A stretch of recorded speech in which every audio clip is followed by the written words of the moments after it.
This meeting of the California Underground Safety Board is now called to order. Secretary, please call the roll.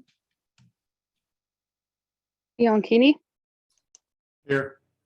Charland, Here. Del Toro, Here. Johns, Here. Johnson, Present. Munoz, Present. Boss, Here. Thank you. Welcome, everyone. The meeting will proceed in the same manner as previous meetings, in which we will have audience participation remotely. We ask that everyone please be aware of crosstalk by ceding the floor as necessary to one another and each taking a turn to comment. Those attending via webinar who wish to provide public comment may press the raise hand button in the webinar or dial #2. When staff calls your name, you may unmute yourself and provide your comment.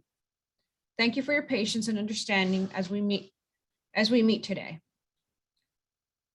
We will now proceed to public comment on topics within the board's jurisdiction that were not on the agenda today.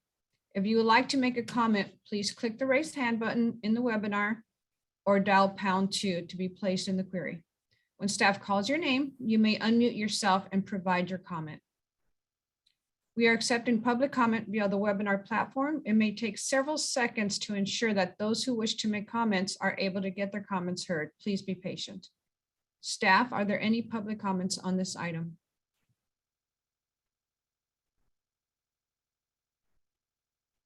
No hands raised.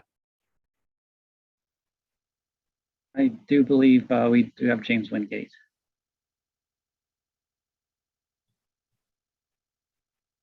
Mr. Wingate, please proceed.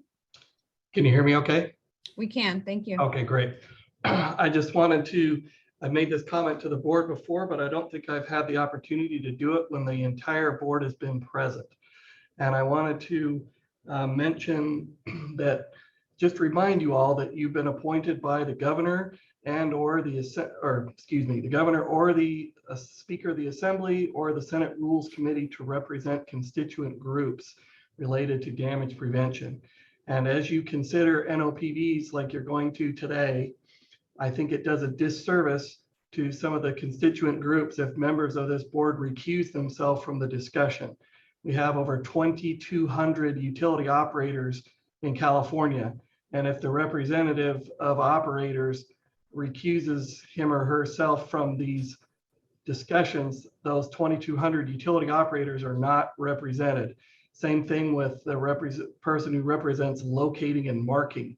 These are very important constituent groups, and I would encourage those board members, as well as the board and possibly even the attorney for the Underground Safety Board, if you're listening, to reconsider your rules about conflict of interest, because I don't think an individual conflict of interest for your company should take precedent over representing 2,200 utility operators.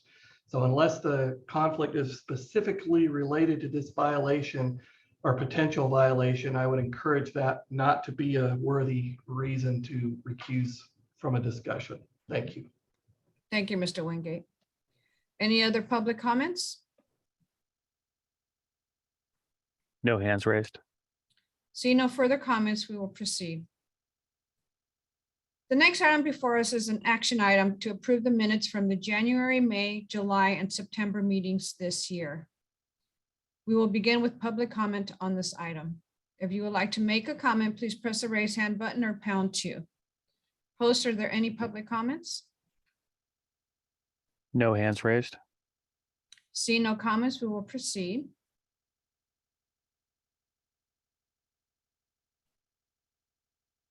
We will turn to the board. Drafts of the minutes for the January, May, July, and September meetings were distributed to you in your meeting packets for review. Does any board member have any corrections to the minutes as distributed? If you have a correction to the minutes, please state the correction.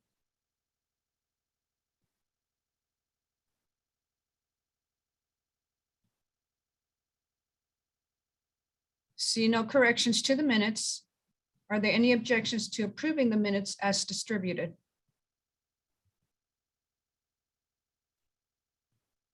Hearing no objections, the board has voted and approves the minutes for the January, May, July, September 12th, and September 13th meetings as distributed.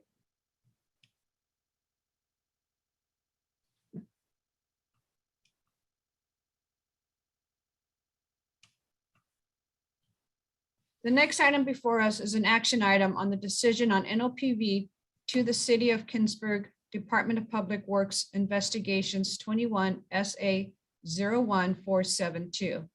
Does any member need to excuse themselves from consideration of this item?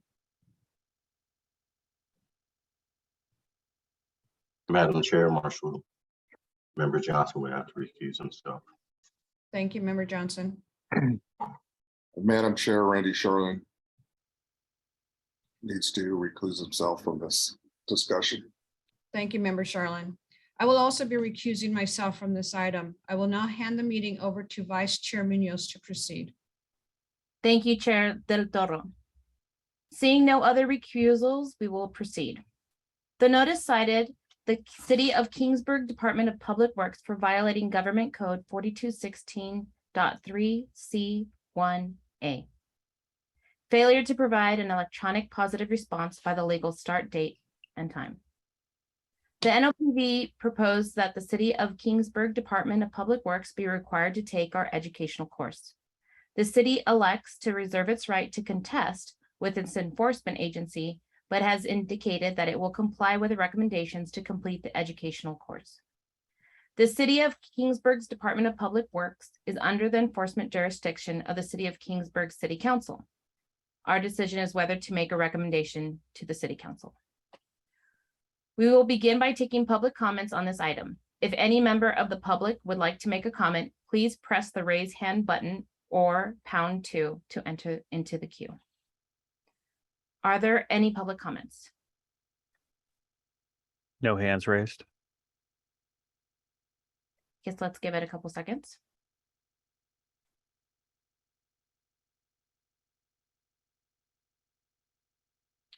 All right, seeing no comments, we will proceed. We will turn now to members of the board. We'll first need to decide if the violation occurred. If we determine that the respondent committed the violation, we will then determine if the proposed sanction is appropriate.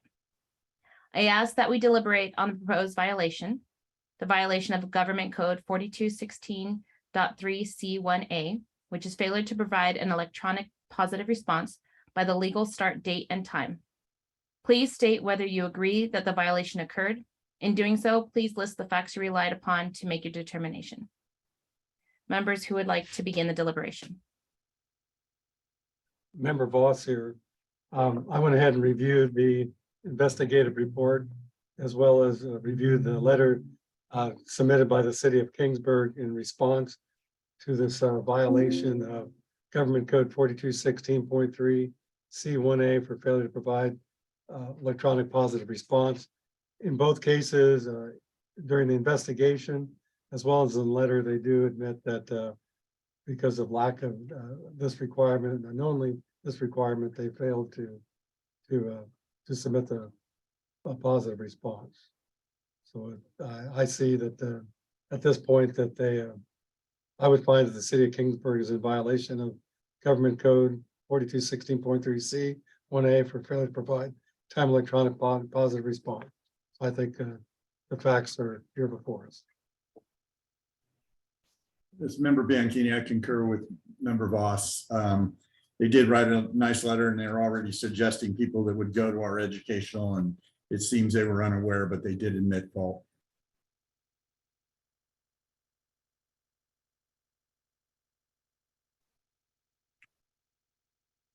All right. Now that we have discussed the violations, we may proceed to discuss the proposed sanctions. The NOPV proposes sanction of a mandatory completion of the board's education course. For those of you who find that a violation did occur, please state whether you agree with the proposed sanction. In doing so, please list the provisions of Section 4201 of Title 19 of the California Code of Regulations that you're using as the basis of your determination and facts you relied upon. Please also state that you believe that the sanction would be appropriate. Who would like to begin the deliberation? Member Voss here. So again, I would again say that I find the city of Kingsburg in violation of Government Code 4216.3 C1A for failure to provide timely electronic positive response based on the evidence that was provided.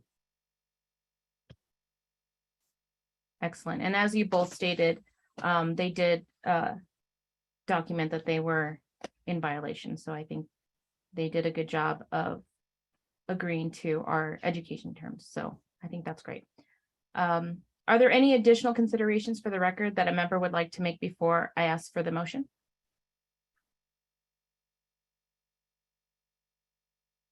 All right, seeing there's no further deliberation, we'll proceed to a motion. I'll entertain a motion from the board to take action on this item. Member Voss here, I'll make the motion if Madam Vice Chair, you are agreeable. Correct. Okay, I move to find that the city of Kingsburg violated Government Code 4216.3 C1A and would benefit by taking the board's education course. A motion was made by member Voss. Do I have a second? I'll second it. A second was made by member Bianchini. Please vote by saying yes or no or abstain when your name is called. Secretary, can you please call the roll and record the votes? Bianchini, Yay. Johns, Yes. Munoz, Yes, Voss. Yes, motion is adopted. Could we call member Del Toro to return to the meeting? Chair Del Toro. Thank you. Thank you, Madam Vice Chair. The next item before us is an action item on the decision on NOPV to Sprint Communications Company, Investigation 22 LA 01484. We currently have member Charland and member Johnson that will continue to recuse themselves. Does any member need to recuse themselves from consideration of this item? See no other recusals, we will proceed. The notice cited Sprint Communications for violating Government Code 4216.3 C1A, failure to provide an electronic positive response by the legal start date and time. The NOPV proposes that Sprint Communications be required to take our education course. Sprint has not responded to the NOPV's. Sprint is under the board's enforcement jurisdiction. We will begin by taking public comment on this item. If you would like to make a comment, please press the raise hand button or #2. Host, are there any public comments? No hands raised. See no comments, we will proceed. We will turn now to members of the board. We first need to decide if the violation occurred. If we determine that the respondent committed the violation, we will then determine if the proposed sanction is appropriate. I ask that we deliberate on the proposed violation of Government Code 4216.3 C1A, failure to provide an electronic positive response by the legal start date and time. Please state whether you agree that the violation occurred. In doing so, please list the facts you relied upon to make your determination. Members who would like to begin the deliberation.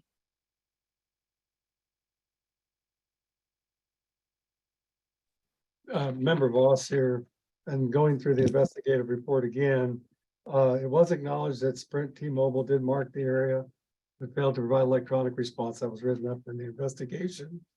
And again, it was referenced throughout. So I guess the good thing about it is they did get the area marked, but again, they did not, they failed to respond electronically that they had. And then, of course, there was reference in here that, well, anyway, it's not part of the facts, but it's just the other thing, the excavator was unable to successfully get a hold of anybody at some point. And other than that, of course, they didn't respond to the notice of violation, which they're not necessarily required to. But I'm not aware that this is, I believe, based on what we have here, I think it's their first violation. So I think the board's education course would be appropriate. Thank you, Member Voss. I also agree. You summarized that quite nicely, so no need to review that again. That was great. I agree with you. Any other member comment? Member Munoz, one of the things that I found kind of striking from the report was that it said, Dig Alert electronic positive response data indicates that of the 11,753 tickets Sprint received in 2021 that required a response, 231 were canceled prior to response, and it did not provide electronic positive response to 11,522. The other thing that I found was interesting was that Sprint did not request an extension to the January 2021 electronic positive response deadline. And I just wonder how many of these are we going to see? Hopefully we don't see any more. Hopefully that's compliance. So I really would like to see that kind of a feedback loop to see when they comply with the proposed compliance. But to me, it seems like there's a whole lot of tickets that they didn't respond to, and this is just one that's before us. So I think we might want to consider maybe more than just the education, because that was 11,000 near misses. This is Stephanie from legal counsel for the board. I will just remind you that the only violation that is in front of you is just the one. And you're, while there may be additional facts in the report pertaining to other violations, you're just considering penalties regarding this one violation. Thank you, counsel. Any further discussion on the violation currently present? Member Bianchini, I'm in concurrence with Member Voss's assessment. Okay. Any other board members? Now that we have discussed the violation, we may now proceed to discuss the proposed sanction. The NOPV proposes a sanction of mandatory completion of the board's education course. For those of you who find that a violation did occur, please state whether you agree with the proposed sanction. In doing so, please list the provisions of section 4201 of Title 19 of the California Code of Regulations that you are using as the basis of your determination and facts you relied upon. Please also state what you believe to be the appropriate sanction. Members who would like to continue the deliberation. Member Voss here. I find that Sprint Communications Company is in violation of Government Code 4216.3 C1A for failure to provide timely electronic positive response. And I feel they would benefit by taking the board's education course. Thank you, Member Voss. Are there any additional considerations for the record that a member would like to make before I ask for a motion? See no further deliberation, we'll proceed to a motion. I will entertain a motion from the board to take action on this item. Member Voss here. I move to find that Sprint Communications Company violated Government Code 4216.3 C1A and would benefit by taking the board's education course. A motion was made by Member Voss. A second? I second it. A second was made by Member Bianchini. Please vote by stating yes, no, or abstain when your name is called. Secretary, please call roll and record the votes. Bianchini, Yes. Del Toro, Yes. Johns, Yes. Munoz, Yes. Voss, Yes. Thank you. Could we call members Charland and Johnson to return to the meeting? Welcome back. Member Johnson? There you are. Welcome back. The next item before us is an action item on the delegation of non-substantive regulations updates to executive officer. Mr. Marino, please proceed. Thank you, Madam Chair. This is a general delegation to allow for technical non-substantive changes to regulations. What we have in some of our regulations are old addresses and names, for example, where the penalty money goes for a violation is still technically going to CAL FIRE. The area of continual excavation forms, which are incorporated by reference into the regulations, still have the DigSafe Board logo. And so these are some things that we need to address. We intend to use this authority to amend regulations to correct these things that are now out of date. Should other technical amendments be needed to board regulations in the future, this delegation would allow me to initiate and prosecute those changes, again, without a vote of the board. So just to clarify, what kinds of changes we're talking about. These are technical, non-substantive changes. They include adding to, revising, or deleting text to the extent the change does not materially alter the requirement, right, responsibility, condition, prescription, or other regulatory element of any California Code of Regulations provision. So in addition, this revision or deletion is a change without regulatory effect. So it would not have any impact on the rights of anyone subject to the board's regulation. So changes without regulatory effect may include, but aren't limited to, renumbering, reordering, or relocating a regulatory provision, revising structure, syntax, cross-reference, grammar, or punctuations, and changing an authority or reference citation for a regulation. The Office of Administrative Law is the final decision maker as to whether the proposed changes fit within these requirements, that they are technical, non-substantive changes, and therefore allowed under the California Code of Regulations, Title I, Section 100.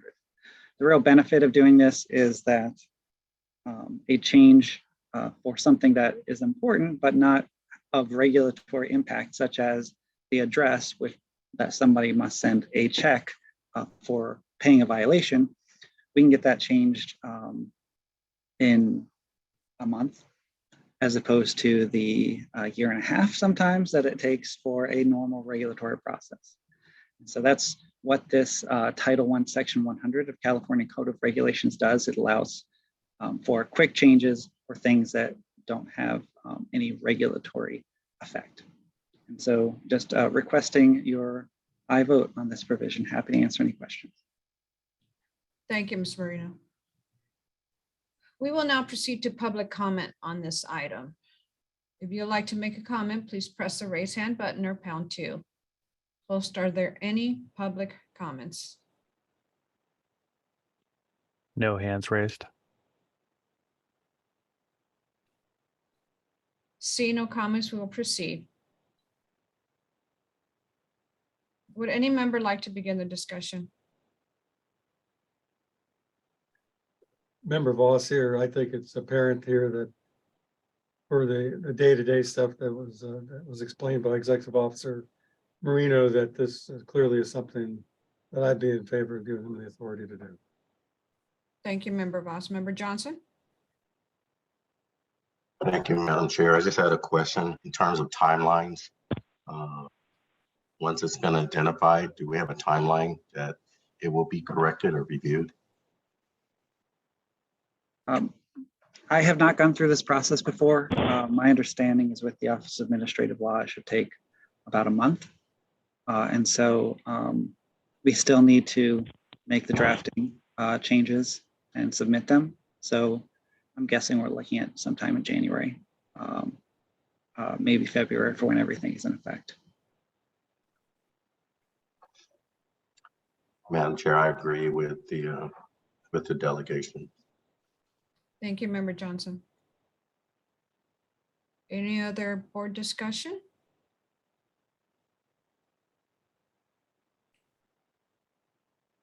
I will entertain a motion from the board to take action on this item.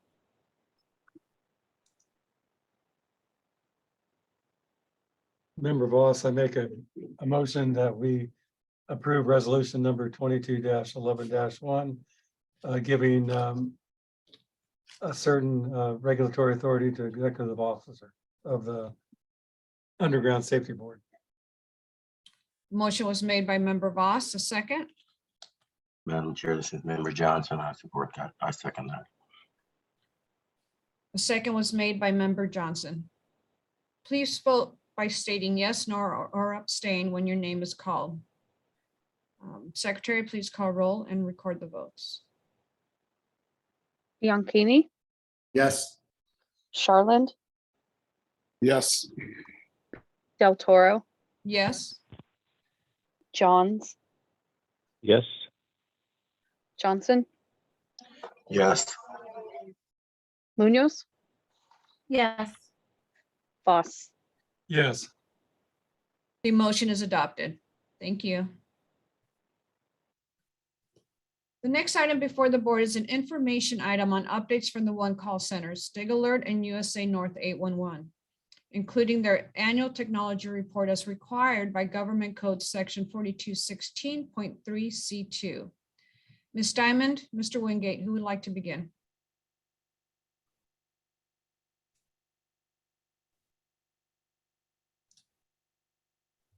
I'm happy to be a gentleman and say ladies first, but if she would prefer, I will go first.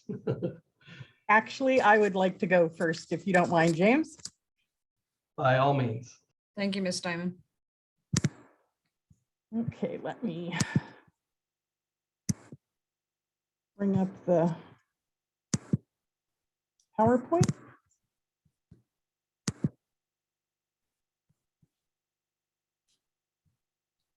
All right. We'll start with our 21st millionth ticket. We took that on October 26th. Our 20 millionth was taken on November 5th of 2021. So we took 1 million tickets in just under a year. When we started in 1976, it took us 9 years just to get to 500,000. So we are definitely celebrating. One of the things that happens whenever we do our millionth ticket is our next millionth ticket is when Jim calls the person to tell them that they were the next millionth ticket. They always think it's a scam. They think, wait, what? You're going to give me money for doing what I'm supposed to? So this gentleman received $811 and 2 tickets to the Ducks game.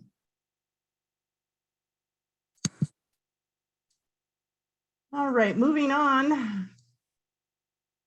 Some of our key statistics. The center continues to have a busy 2022. We only need about 116,000 tickets to hit our million from January to December in the next 2 months. Looking at the past couple of years, we should be able to do that. We're experiencing almost a 12% increase over 2021. October was our busiest month this year, or our third busiest month this year, with over 90,000 tickets. 71.5% of our tickets are done through Dig Alert Direct, and the almost 360,000 renewal tickets, 97.4% are done online.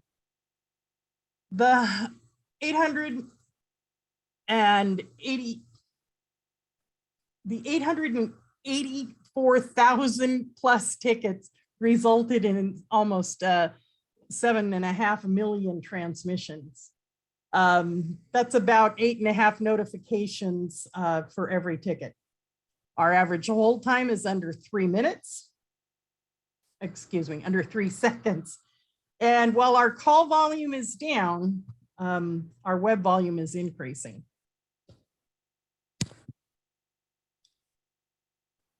Our EPR stats haven't really changed, but it has. And I know Mr. Marino is going to be going over this on his electronic positive response code information item.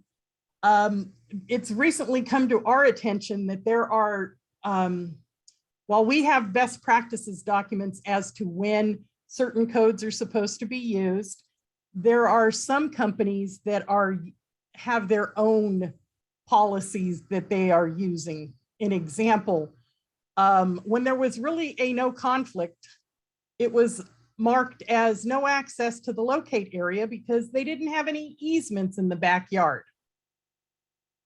So there's some confusion on those.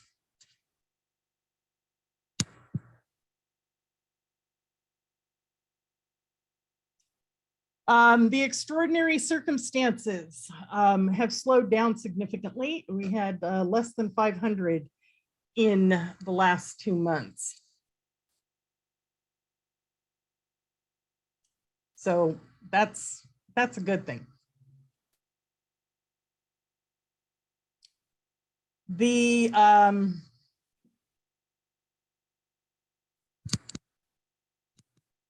about that. No response by the required time, still an issue. The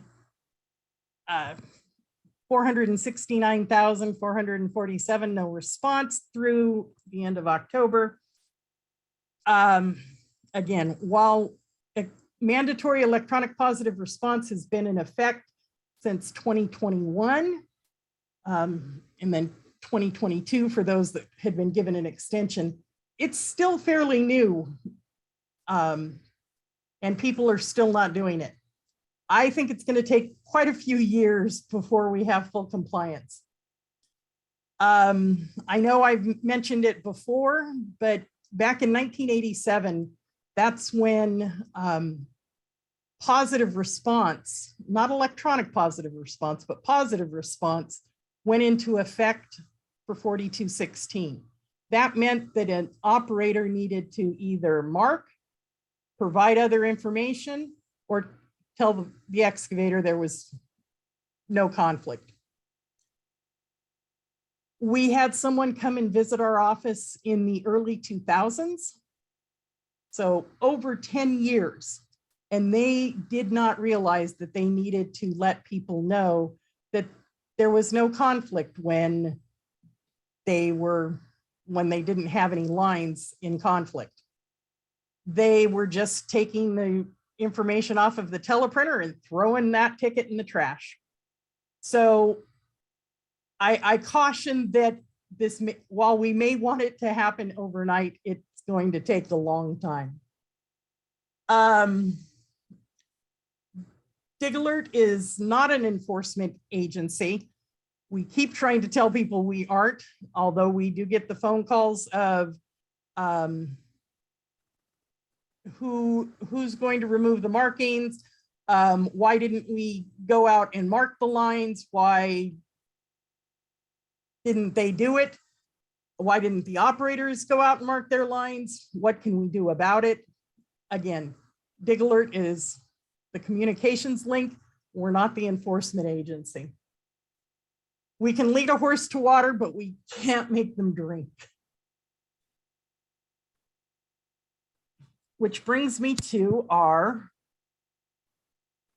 technology update. What we are trying to do to get the word out as much as we can is we are continuing to do outreach to our members that aren't using electronic positive response through email, through mail, through the phone. Our member services gets a report of the members that are not using EPR, and they contact them to let them know about the requirement. But like I said, we can lead them to the water, but we can't make them drink.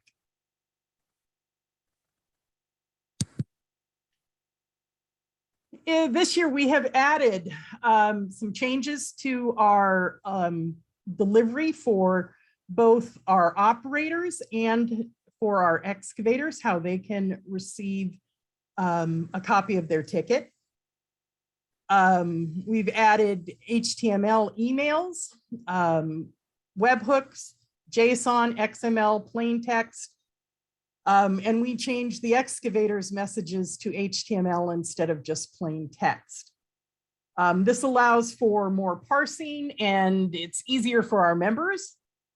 The HTML is much easier to read and it's parsable if needed. And the excavators have given us a big thumbs up on feedback for being able to have easier to read tickets.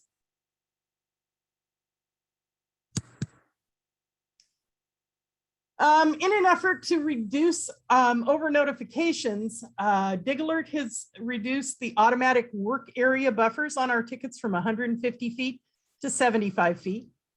We've reduced the members notification area buffer from 150 feet to 50 feet. So that means that if a member sends us their polygons, instead of adding a buffer of 150 feet, we're only adding 50 feet. Now, there are some members that want larger than that, and we can accommodate that as well. Security of our system is essential to safe digging so that we're up and running, knock on wood, at all times. We've done major upgrades this year to our firewalls, our anti-ransomware, anti-attach hardware.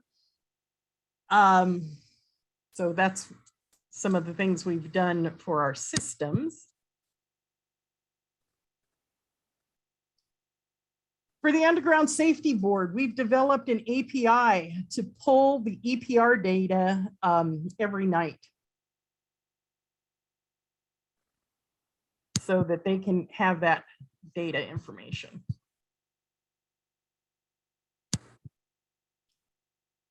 June of this year, we started sending a copy of all tickets in real time to the Underground Safety Board.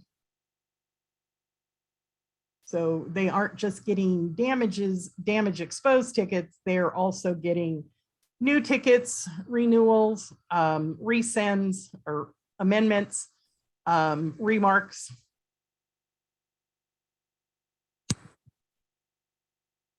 I know I have mentioned this before in previous meetings, our ticket changes that are coming in January of 2023.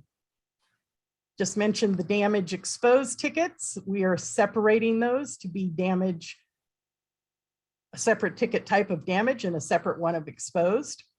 We're adding a return trip ticket type. We're adding a question about if the work is taking place only in the pavement. We're adding fields for project tickets, project names and IDs, which won't be active at this time, but since they are included in the format, when we do turn those on, just like we have a ticket type of design that is not active at this point, our members will be able to, they should have programmed for these types already.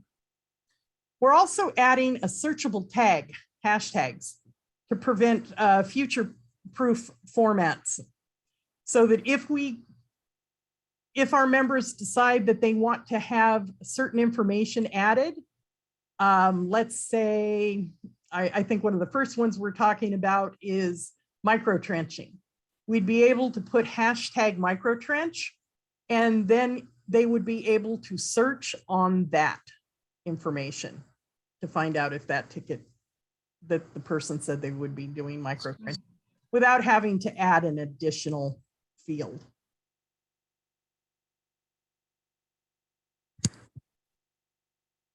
Whoops, sorry.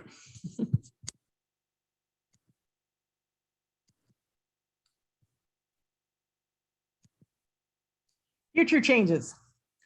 Northfield, which is our software developer, is deploying their Logix platform. We're going to have new state-of-the-art mapping this month. We have a locator ticket management system. That's the same as what our current web TMS product is, and which is going to be at the end of its life, at the end of the fourth quarter next year. Some of our members actually are saving money with the new locator ticket management system than what they were paying us. New state-of-the-art artificial intelligent insights analytics system. Later this year, excavator ticket management system should be available in December It will tie into all Northfield systems, but it will also be able to tie into any center's ticketing APIs if they have them available. So these are some of the future changes for at the end of this year, beginning of next year. We're also going to be replacing some of our servers with some of our old servers with newer servers. And that is all I have. Well, that's a lot, Ms. Diamond. So you have a lot going on fourth quarter and first quarter, I see. Yes. This is excellent. Those such great improvements. I really love the hashtag concept. I think that's really going to fix a lot of things. So wonderful. Mr. Wingate. Thank you, Madam Chair. Good afternoon, everyone. Okay, let's see here. Just confirm I'm allowed to share now. Yes, I am.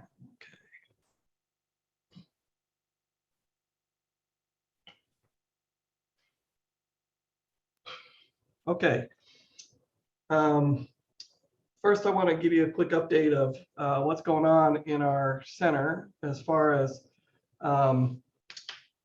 I provided a bunch of reports in a packet for you, but just to summarize for the sake of time, ticket volume started the year off slowly, but the last couple of months, last 3 months have really been booming. October was our busiest month ever in our history, 46 years. So big deal. We did 192,000 and change tickets. Year to date, you may recall that California has been down. Still year to date, California, our portion of California is down 3.7%. Our Nevada's up 19%. So overall, as our call center, our contact center, we're down 1.8% compared to 2021. Interestingly, as we've discussed before, a lot of that is due to Osmos Utility Services tickets. They really came back with a vengeance in October and did 52,000 tickets, which was the most they've ever done in 1 month, the most any excavator has ever done in 1 month. Obviously, that was a huge contributor to October being our busiest month ever. So looking at that year to date, compared to 2021 through the end of October, Osmos is down 124,000 tickets, but the rest of California, if you take out Osmos, is up 67,000 tickets. So that's what's happening from a volume perspective. And it just here's a graph showing that visually of how Osmos has really taken off these last couple of months in a row here compared to earlier this year and then compared to previous years. Year to date, we're processing over 85% of our tickets online. Our average speed of answer is 50 seconds. The percent of calls answered within 30 seconds is 74.6. The number of calls that or percent that wait 10 minutes or longer is only 1%. And that just, of course, is, Monday morning, if 100 people call, we just don't have 100 call center agents. And that pretty much happens every Monday. And so we play catch up the rest of the week and hopefully average out. And so far we're doing well, 50 seconds for the year. The average length of time that a call takes once a call center agent answers the phone is 7 minutes, 48 seconds. Yes, that's a long time. And that's because the easy tickets are being done online and the ones that are being done by phone are rookies, people who don't call a lot and aren't familiar with the process, may have a lot of questions, may be unprepared, had to go back and retrieve information that they don't have handy at the time we're asking the questions and so forth, or it's hard tickets. I wanted to keep you up to date about a discussion the USA North Board of Directors has been having, which has to do with the concept of whether or not the call center should be open 24/7. You may be aware that in 2018, we began taking calls 24/7. Prior to that, for the 40 plus years before that, we were open during more traditional business hours. And so the question was, should we provide a live call center agent 24 hours a day, 7 days a week, 365 days a year? And the board voted yes. And so we've been doing that for about 4.5 years now. And now that we have quite a bit of data, our board has wanted to take a look at that and decide whether or not we should continue to have the call center open 24/7. Of course, the ticket system will be up 24/7, but do we need a live human to answer calls? And so when relatively few tickets happen after hours. And so in the, if you want more details, I'm happy to share that. But the short story is our board is going to postpone deciding about that until July of 2023, because by then we'll be live on our new ticket system and we'll confirm system functionality and how that can work after hours. Because of course there are situations where you maybe can get cell phone service in a remote area, but maybe not 5G internet to be able to do a ticket online. And how often does that happen? And so does it justify the cost to be open for just in case and so forth? So anyway, that's a big deal. And a lot of parties have very strong opinions about it on both sides of that. So that is just a topic that's on our front burner, or at least will be again in July. So FYI. Moving to our technology update. As you know, we've been working on a new ticket system. Our intent was originally to go live on July 1. We postponed that until September, and then we postponed again until December 16th. And that is because we want to ensure that the utility operators will be able to receive the tickets and not have any systems break. It's a lot more complex now than things used to be 10 years ago, especially with electronic positive response, as this is a key topic of this meeting's agenda.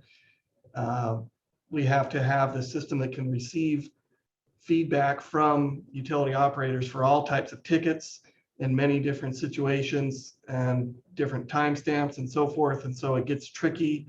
And so we've been working on that. But just to give you a few screenshots as a teaser, the new ticket system will have a product that the excavators will use. It's called One Call Access.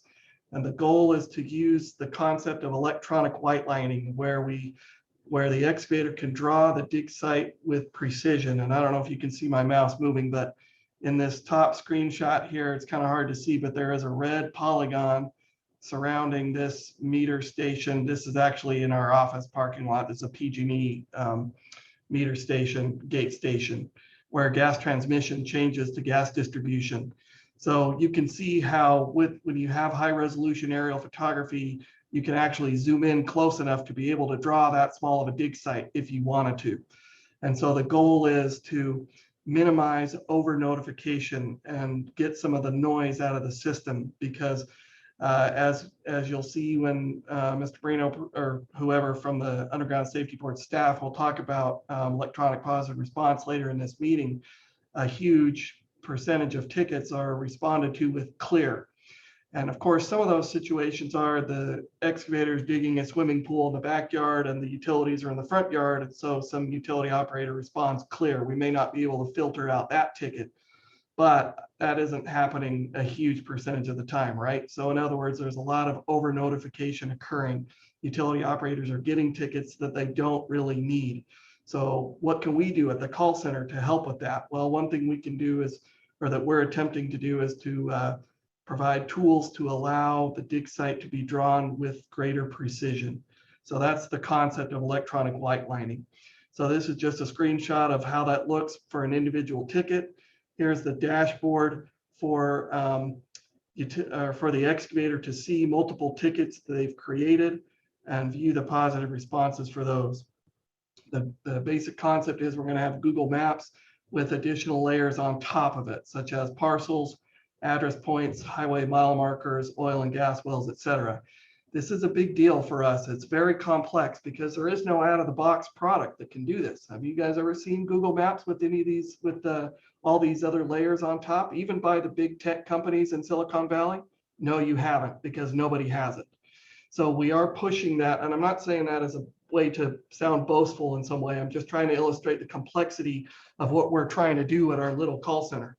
And so it's a work in progress, and it's taken a long time, and it's not going to be perfect when we first roll it out, but we envision it'll get better.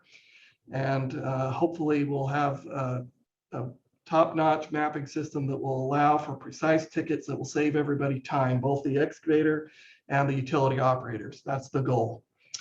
Okay, then this is just a couple more dashboards. This is where you could zoom out and they could see all their tickets.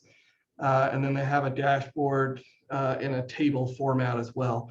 There will be a mobile version for use on cell phones and iPhones, or excuse me, smartphones and tablets. That won't be available with all functionality. You'll be able to create new tickets when that goes live on December 16th, but some of the additional functionality like ticket revisions, if you need to do a no response or a remark, things like that, that won't all be ready on December 16th. That'll roll out later in Q1, hopefully, of 2023. So that's what's coming there. On the utility operator side, when they receive the tickets, they'll be using a product called Damage Prevention Portal. And let me rephrase that. They won't be required to use this tool. This is if they wish to use this tool.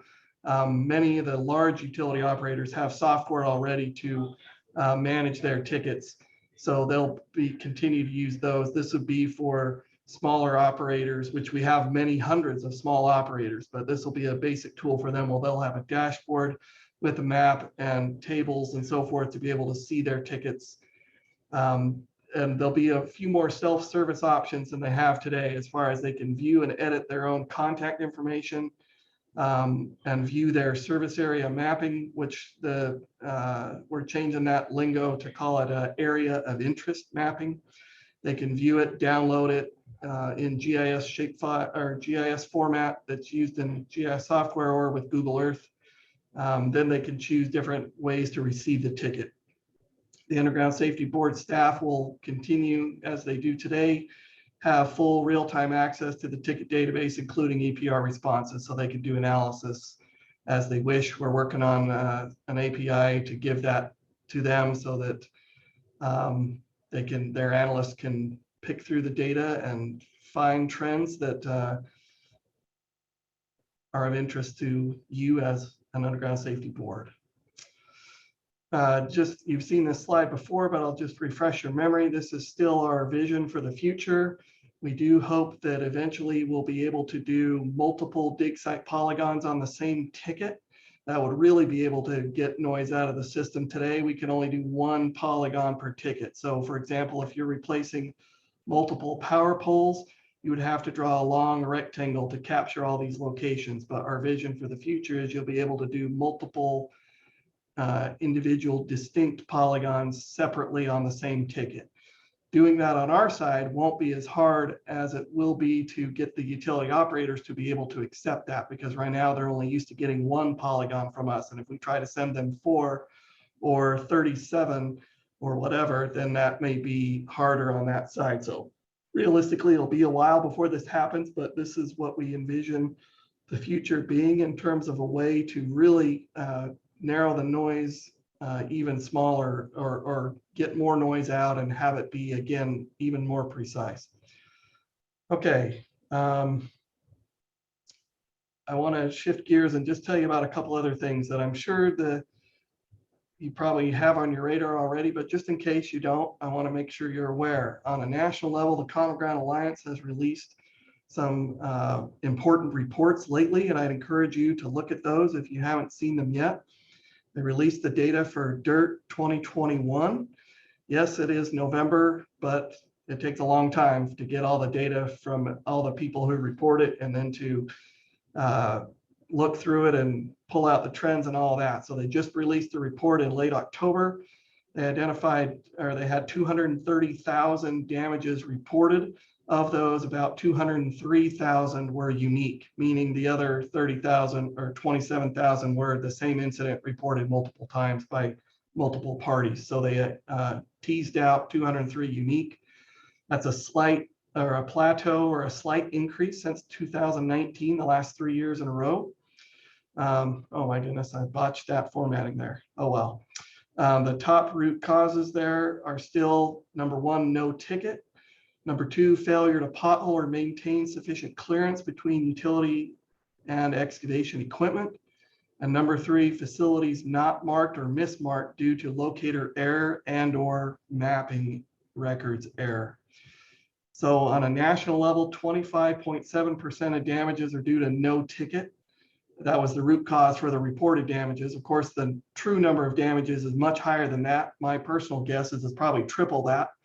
But as far as reported, Anyway, 25.7% due to no ticket. They do have a dashboard where you can look at state specifics, and for California, I think you should be aware that the number of damages reported due to no ticket was 38.35. That's 13% higher, 12.5% higher than the national average. That's a big deal, in my opinion. Nevada, just as a point of reference, since I happen to have that data, 22.78. They're doing some good things in Nevada, better than the national average. Interestingly, CGA research shows that awareness of the 811 system is high among professional excavators, yet 60% of the damages that were due to no ticket come from professional excavators. I think naively over the years, we thought that if we could just make sure everyone knows about 811, then the number of damages due to no ticket would reduce slowly and eventually go away. And we're finding that that is just not happening. This number of 25%-ish is being stubborn. We can't seem to get much lower than that. And we're finding now that the damages that happen from no ticket are not people who didn't know about the system. They're people who did know about the system, but chose not to use the system for some reason. That's a lot more detail needed, and hopefully research will be done to try to tease that out and find out why people are choosing not to create a ticket, even though they know about the system. Okay, some other reports just for your information. They released a technology report that identifies technologies being used in various industries, both by utility operators, by excavators, by one-call centers, by locators, to help improve damage prevention. Here's another one that's important, the Damage Prevention Institute. You guys have probably heard of the Gold Shovel Association. That's basically the concept of you have a third-party institute that certifies that you should hire Wingate Construction instead of Jones Construction, because Wingate Construction has been vetted by this third party to say they have a safety program that does what they say they're going to do, and not just words behind it, but a neutral party is confirming that they actually do follow all those safety procedures. Well, now they've expanded, the Common Ground Alliance purchased Gold Shovel and has rebranded it to the Damage Prevention Institute. And their intent is to not just certify excavators about who are good excavators, but also other stakeholders, which utility operators are doing the good things from a safety perspective, which locators are doing the good things. And I assume they intend to do that also for one-call centers, but they haven't directly spelled that out. But pretty much everyone all my colleagues, we're pretty convinced that that's their intent. And then the other thing, the Next Practices Initiative, as you know, they have best practices. That's where they identify best practices that are currently being done that are good for damage prevention. The Next Practices is things that are not necessarily being done yet, but they're ideas that are, or pilot projects that are occurring and things like that along those lines. So a lot of the Next Practices will likely eventually become best practices. So if you want to push if you're not happy with the status quo of 3 years in a row of damages being basically the same, then we got to push things, and that's what CGA is working on. So just FYI about that. Okay, and then the rest of the packet is just details about the reports that I summarized above, but all the EPR responses are there. So I'll let you look through those if you want to see that. I know you're also anxious to hear what we've been up to from a marketing and education standpoint. We've been doing a number of trainings throughout California and Nevada with, there's a group called Paradigm Liaison Services that does work for pipeline companies, that they have federal requirements to do education in areas around their pipelines. And so we've been partnering with them to give some presentations. This is one of our marketing guys, Chris Botting, giving a presentation. We've done some, we do a lot of miscellaneous things. This is a safety fair for a local water district. This is the chairman of our board of directors serving food to his employees at another water district in San Jose Water Company, excuse me, they're not a district, that's a private water company, but similar concept. And then Carl, or a nod to member Voss, we did, we're doing an ag outreach campaign with the California Farm Bureau. And part of that, to set the stage, they had a tour, and we sent some guys down to see an agricultural operation live. It was very eye-opening. My guys tell me I was unable to attend myself. I'm going to do that next time for sure. But anyway, and then the last page in the packet for you is just a summary of events that we've done, as well as how many people are doing our online courses. You can see with our 811 Pro program that I told you about last year, in this meeting, we had 655 people complete that in Spanish, or excuse me, in English so far, and 157 in Spanish. And then there's a bunch that have started but haven't completed yet, and so forth. So anyway, that's what we've been up to, and I'm happy to answer any questions. Thank you, Mr. Wingate. It's a lot of information. So before we open it up to the board member comments, I'm going to go ahead and first proceed to any public comments on this item. If Mr. Wingate and Ms. Diamond, if you can stay on, that would be great. No problem. We will now proceed to public comment. If you would like to make a comment, please press the raise hand button or #2 to enter the query. Host, are there any public comments on this item? No hands raised. Give it a moment. Okay, seeing no comments, we will proceed. Would any member like to begin the discussion? A lot of information. Yeah, Member Bianchini, I have a common question for both Ms. Diamond and Mr. Wingate. On your new programs that you're creating for excavators and into managing their tickets, do you have any excavators that are actually helping you review that and so forth, or has it so far been all the operators that are associated with your boards? I'll go first since I'm still unmuted. Yes, we do have some excavators contributing to that, including one that you know well, Member Bianchini. He's one of our early testers, and he's going to be involved more as we get closer. Where it's interesting. I know it sounds like a big deal because excavators are going to be using the system to create tickets, but the real hard work is actually on the member side, getting them to receive the tickets and be able to sort them and do the things they need with them. The excavator side is actually the easy part. But yes is the answer. We don't claim to have expertise to know how excavators think. So yes, we have a handful of select excavators who do a lot of tickets who have given us feedback in the past that we're asking for their opinion on this. Great, thanks.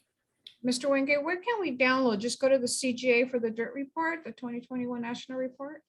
Yes. It's Common downloadable. Ground, yes, commongroundalliance.org. Might be .com. I'm sorry, I should know that off the top of my head. But if you Google Common Ground Alliance, you'll find it immediately, and it's right on the homepage. Yes, it's all there. All those reports that I cited are there. Thank you. Ms. Munoz, Member Munoz? Yes, I really enjoyed the presentation on both of your parts. I didn't get a chance to look at it in great detail, but I was wondering, Mr. Wingate, since you're unmuted, if you could tell us if the Act of God code that was previously being abused has gone down. That's one question. And then the second question is on that summary document with, if you could just go back to that, talk about the training, what you're seeing in the difference, because you really made a point to show that Nevada's trending down, but it looks like they have less training than we have. Is that like they have already pre-done training, or are we catching up? Does the training look different? If you kind of explain the differences between those two. Yeah, it's a great question. So I should tell you that Nevada, they are much more proactive with in-person training. So this is the online training. You see they've done 112 in English and only 1 in Spanish from 811 Pro. But I kind of blew through this one here, but they have had 1,900 in-person attendees year to date. So that's Dennis Bott from Southwest Gas, who's on our board of directors, giving a class. So those classes in person are in English and Spanish. And so they are doing a lot more. So if you look back compared to the California one, you see just their in-person is 2.5 times more. Never mind their that way. So that's their regional CGA called the Nevada Regional Common Ground Alliance. It's very active with all stakeholders. It's not just the utility operators that run the show. They have very active participation from utility contractors and public works contractors. And anyway, they have great participation, and it takes time. It doesn't happen overnight to build that kind of collaboration to do that. But those courses, the in-person ones, are taught by volunteers. They volunteers from their from that group, NRCGA, and they don't just let anyone teach the course. Of course, they like say, you know, Bob, you can do it because we trust you. They have some certification way to determine who's going to give the courses. But it's very interesting because even some contractors will teach it to other contractors, their own competitors, in the name of damage prevention. It's very impressive.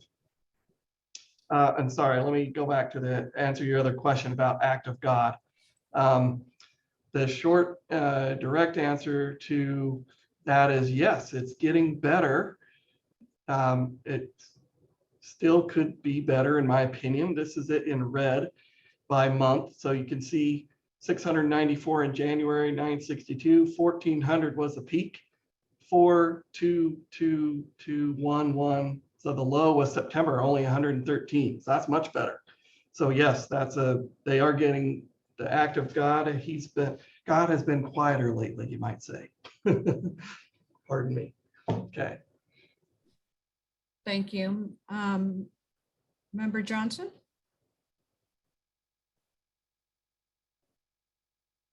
Thank you, Madam Chair. I had a question for Ms. Diamond.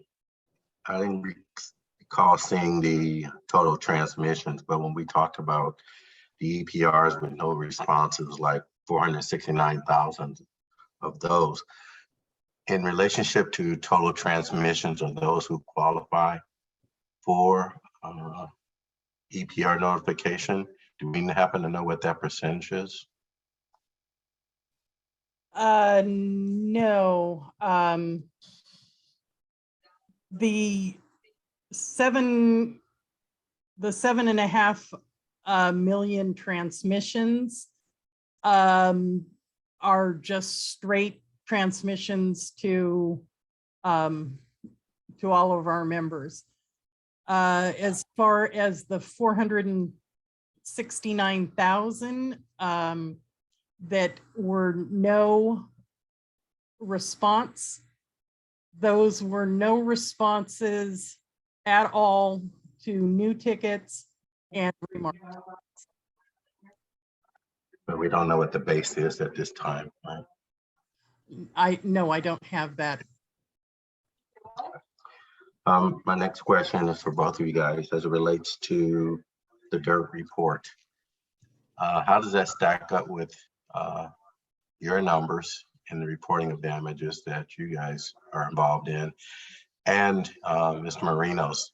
Because I think for 2021, the excavators and operators were to report damages. So do we know how that stacks up with the CGA results? Well, I can tell you as far as the California Common Ground Alliance, we actually show 9,338 incidents. And the national CGA shows 9,068, I think. As far as what we have for damages in the South for damage exposed tickets, through the end of October, we had 4,900.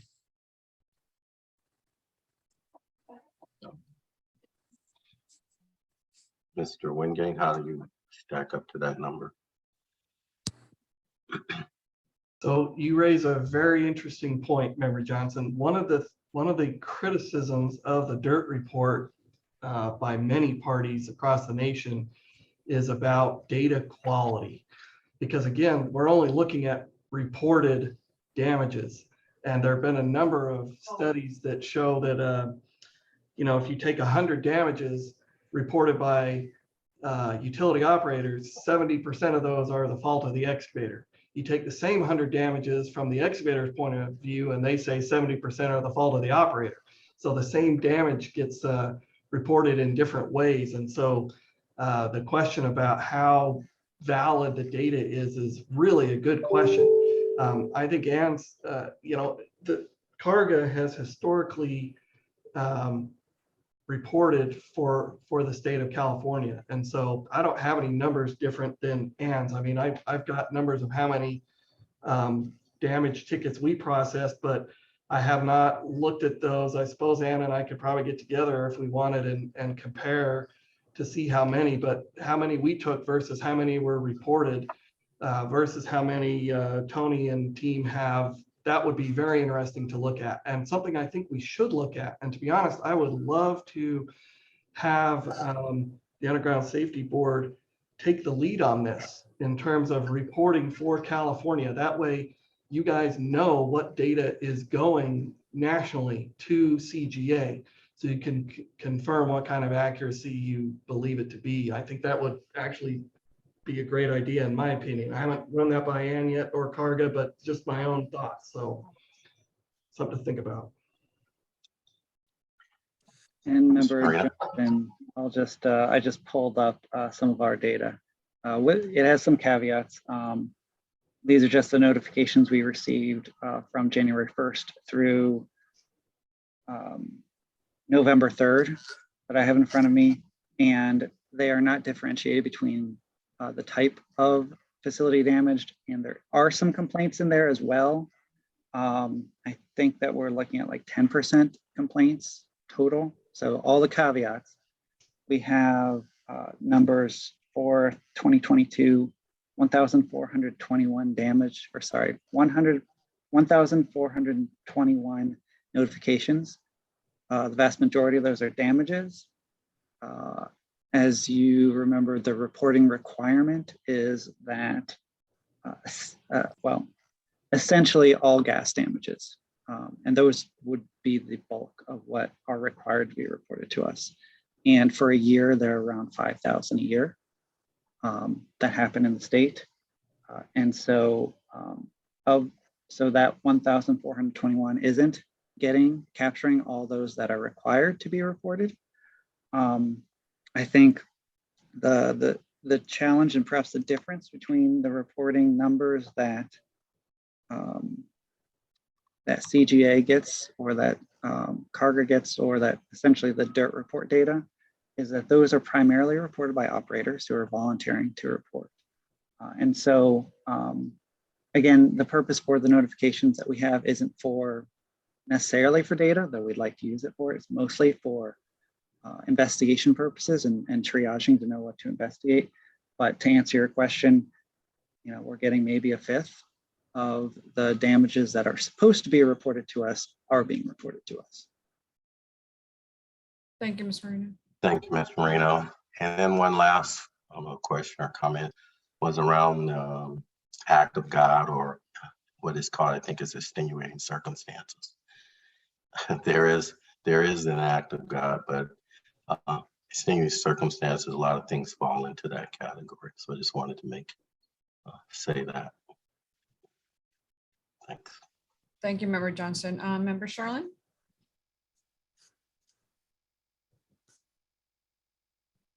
You're muted, Member Sharlin. Get that off. Thank you. This is for both one call centers, just for my knowledge. When we talk about member services, are they dedicated to those areas that you explained for helping with the EPR? I have a feeling they do more than that, but how many do you have in member services working on that?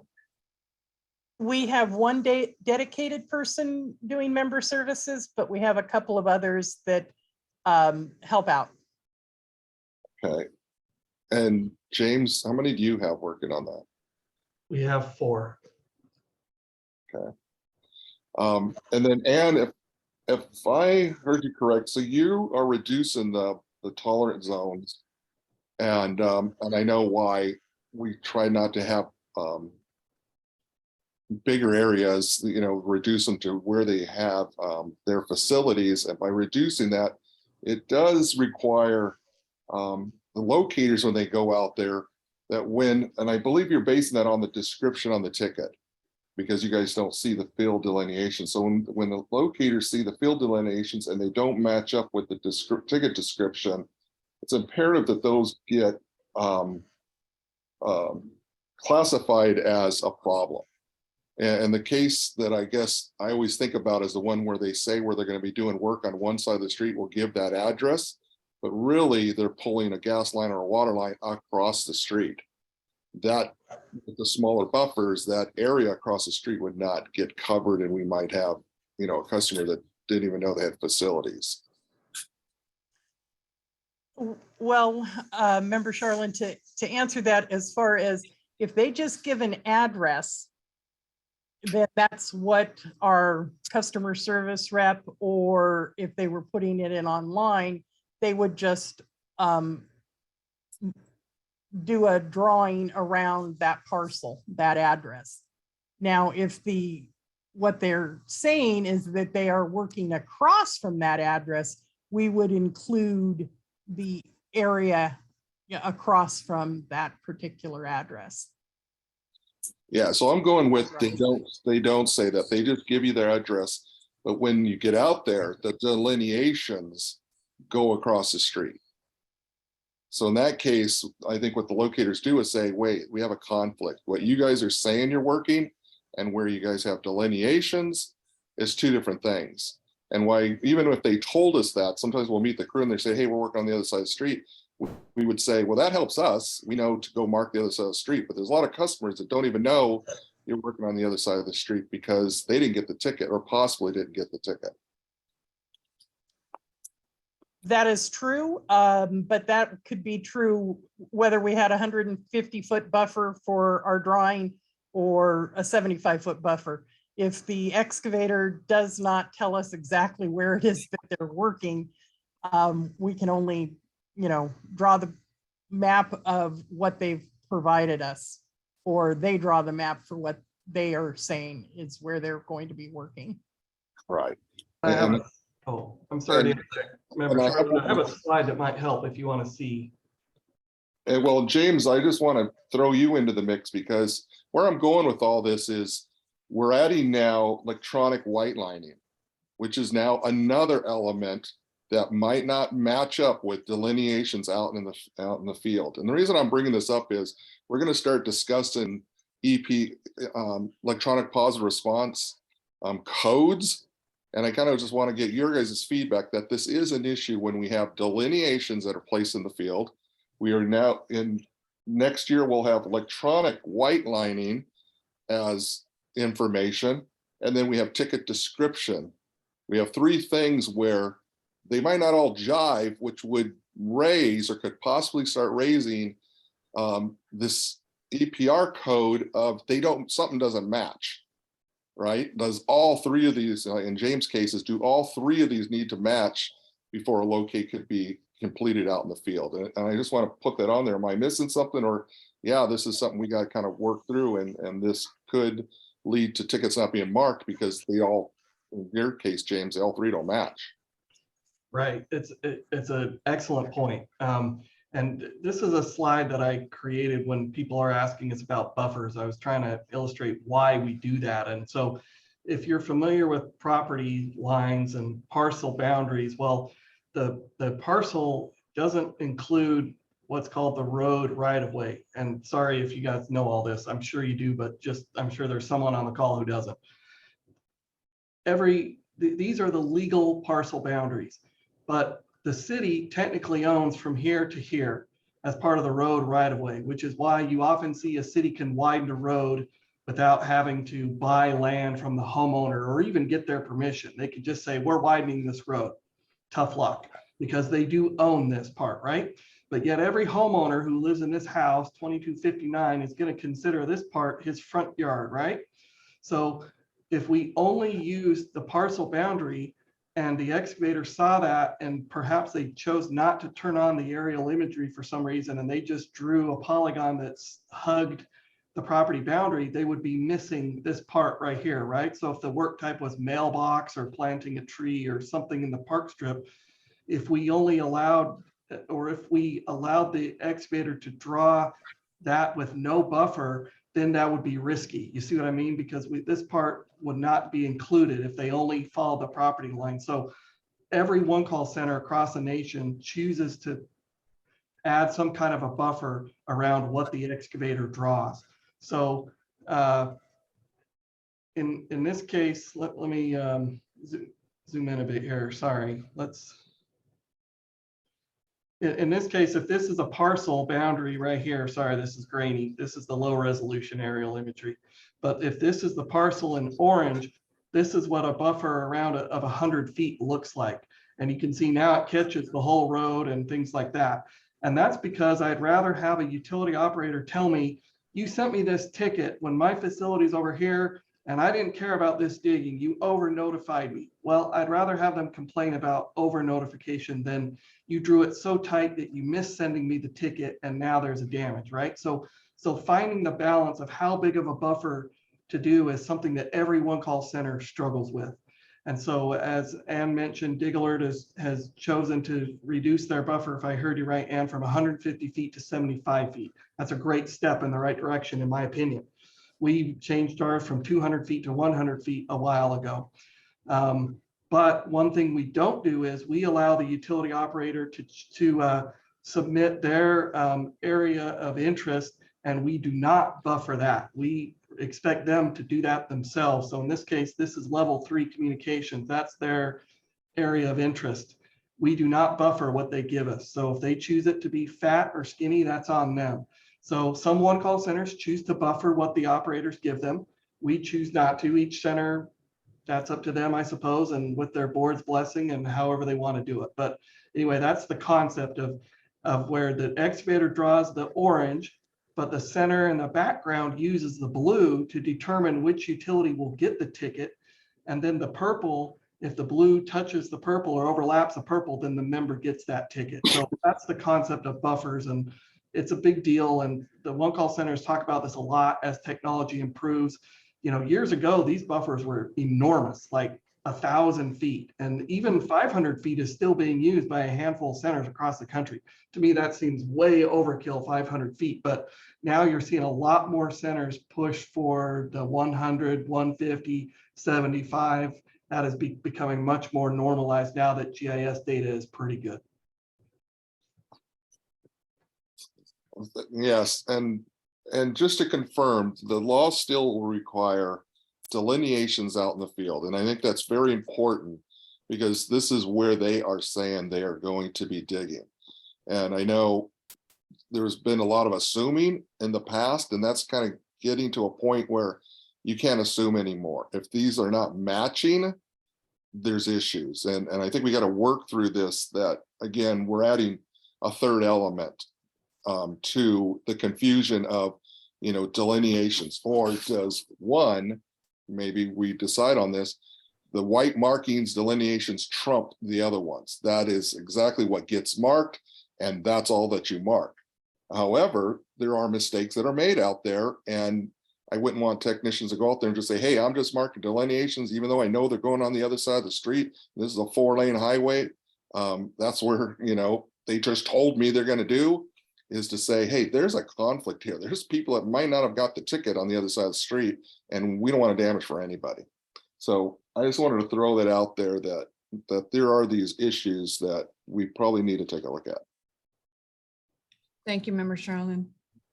Member Bianchini, we have about 5 minutes before we go on break, so. No, I'll be quick. You know, I just wanted to make sure that I'm understanding that when we delineate our polygon on our map that we show you, and we've marked the field and they're marking, you're not buffering the 1,000 feet that I mark up the street by 150, and I need a ticket for each 150 feet linear. And that more directed towards you, because it kind of sounded like you were going to limit to a 150-foot buffer, regardless of whether it was linear or in. Member Bianchini, if I understand your question correctly, No, as far as your delineations go, you have delineated in your area, you know, marked in white, the area where you want to excavate. In describing that to our customer service rep or putting that information onto the ticket, if you're putting it in through Dig Alert Direct, you would draw the area that you had delineated. And that's drawing would then have a 75-foot buffer around it. Okay, I got you. But I think just to clarify, the 75 feet is only for determining which utility gets the ticket. What you draw is still, you know, matches the marking instructions. And like in my case, if you draw 1,000 feet, what we deliver to the operators will show 1,000 feet as what you drew. But just which operators we send it to gets a little bit more, because I'd rather send it to a few more just in case, to make sure no one misses it. But that we're not asking them to mark 150 or 100 feet more than what you drew. Yeah, I understood it when you said, I think that's the part that I didn't get. And I wanted to make sure the intent was the same, because I didn't, we want to lower the amount of tickets if we can for the mark locators, you know? Right. Great, thank you. Any other member comments before we break on recess? I have another question, but we can wait till we come back if that's okay. We've got 4 minutes. Is it a quick question or? Just a concern. Yeah, it's just a concern. Having to do with emergency tickets. So we're talking about the increase in volumes and tickets and unnecessary tickets. There's about, I guess there's about 35% of the emergency tickets that some of us are getting that are longer than the 24 hours timeline. My understanding an emergency is 0 to 2 hours, but I have 35% of those tickets that even go out 10 days that, you know, we're rushing to go out on to do within the 2-hour time frame. So my question is that something that in terms of the one cost, and that brings concern to you guys, because I know those amount of tickets based on how many emergencies we get kind of takes away from the tickets that we do need to move on right away. So. Do you need a comment or, I'm sorry. James, I'll go ahead and answer Member Johnson's concern. At Dig Alert, we do not ask if it's an emergency. The excavator needs to tell us it's an emergency, and then we give a disclaimer of what a true emergency is. If they're doing it through Dig Alert Direct and they mark that it's an emergency, the disclaimer pops up and they have to agree to that, you know, that's what an emergency is according to 4216. Do people abuse it? Obviously, with that number that you're, you know, saying that you're getting a lot of, that they're not going to be doing the work in the next, you know, emergency, which means they're out there now, the crews on site. That's a problem. But again, we do not specifically ask if the job is an emergency.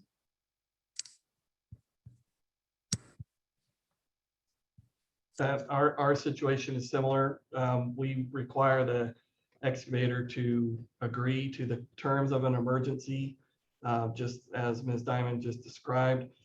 In terms of volume of emergencies, in the past 12 months, we've had 32,648 emergencies, which is less than 2% of the total volume, but still 32,000 and change, that's a lot of emergencies. And that an emergency typically means that an operator, their guys are dropping everything to go respond to that emergency. So 32,000 times is a lot. So I see Member Johnson's point. From our perspective of the call center, unfortunately, all we can do is, I mean, we're not, attorneys. So we can't say, sorry, your situation doesn't qualify as an emergency. We present the definition as specified in the law, which talks about harm, life, health, property, or essential public services if it meets that definition. But we get some crazy stories. I mean, I remember one in particular of this, a guy who was doing a storm drain in a dentist's office parking lot. And he said that if he didn't get that storm drain in and rain was in the forecast, that the rain was going to rush into that dentist office and really and ruin hundreds of thousands of dollars worth of expensive equipment. And that was essential to that business so that people could have, dental care. And so he insisted that it met the definition of an emergency. So we put it through. So we do get some of those. We hear complaints from our members about plumbing companies in particular abusing it in terms of it's a slow water leak that's been happening for a long time. But now all of a sudden they decide it's an emergency, even though the homeowner's known about it for a long time. But on the other hand, we're in California and there's a drought. So it's a tough one. So if the excavator agrees to it, we send it as an emergency and rely on the operators to determine whether or not they wish to respond. Okay, if I may, Really that it's, Dave says emergency, but why are we allowing them to make a ticket 5 days out, 7 days out? if we can hold that thought, that's what I'd like to do, Yeah. if Mr. Wingate, Mr. Diamond, you don't mind coming back after the break. It's just really great conversation. I don't want to certainly cut it short. So let's go ahead and take a 15-minute recess and come back at 2:45. Gives about 14 minutes. So let's go ahead and recess at this time. We'll see you in 15 minutes.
The recess is ended. The meeting will now resume.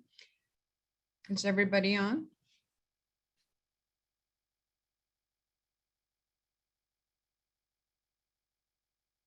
If I can have the board members go live.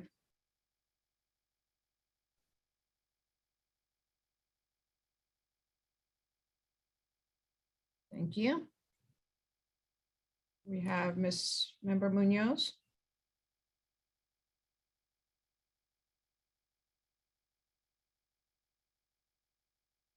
We'll give it 30 seconds.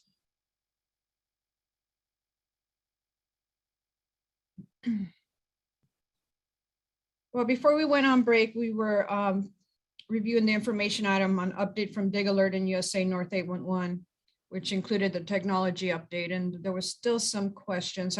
Before I close this item out, is there any other board members or any other comments? I understand, I believe when we left off, Mr. Wingate, you were going to make a comment or answer a question. Am I correct in that? Well, you know me, I always have something to say.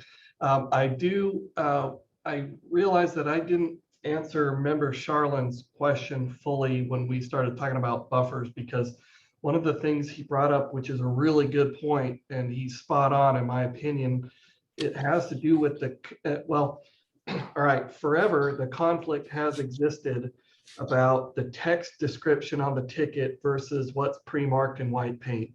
And I don't know how long that's been in the law. Ms. Diamond probably knows right off the top of her head about when physical delineation with white paint was added to the law, but that hasn't been there from the very beginning. That's a newer, well, across the country, it's many states don't have that. It's a good thing in my opinion, because it forces the excavator to go to the site in advance, and a lot of problems get solved when you go to the site in advance. Like, is the address posted? Is it correct? Is there open access? All that kind of stuff gets solved before the ticket's even created. However, problems happen in the field if the text of the ticket says, start from this address and continue north along Main Street for 300 feet. But then when the locators get out there, what's been delineated in white is actually 500 feet. That's a big difference. And so now the excavator or the locator has a dilemma to resolve.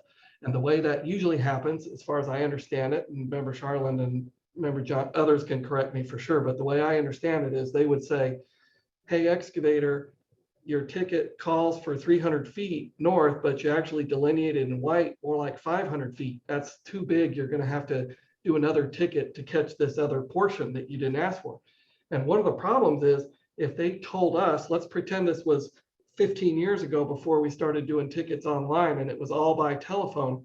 If they told us 300 feet, that's what we drew on the map was 300 feet. And that's determined what utilities received the ticket within 300 feet. So we may not have even notified some utility that was on the 500 foot at the other end of that, right? So we might not have even delivered the ticket to somebody and therefore they didn't mark.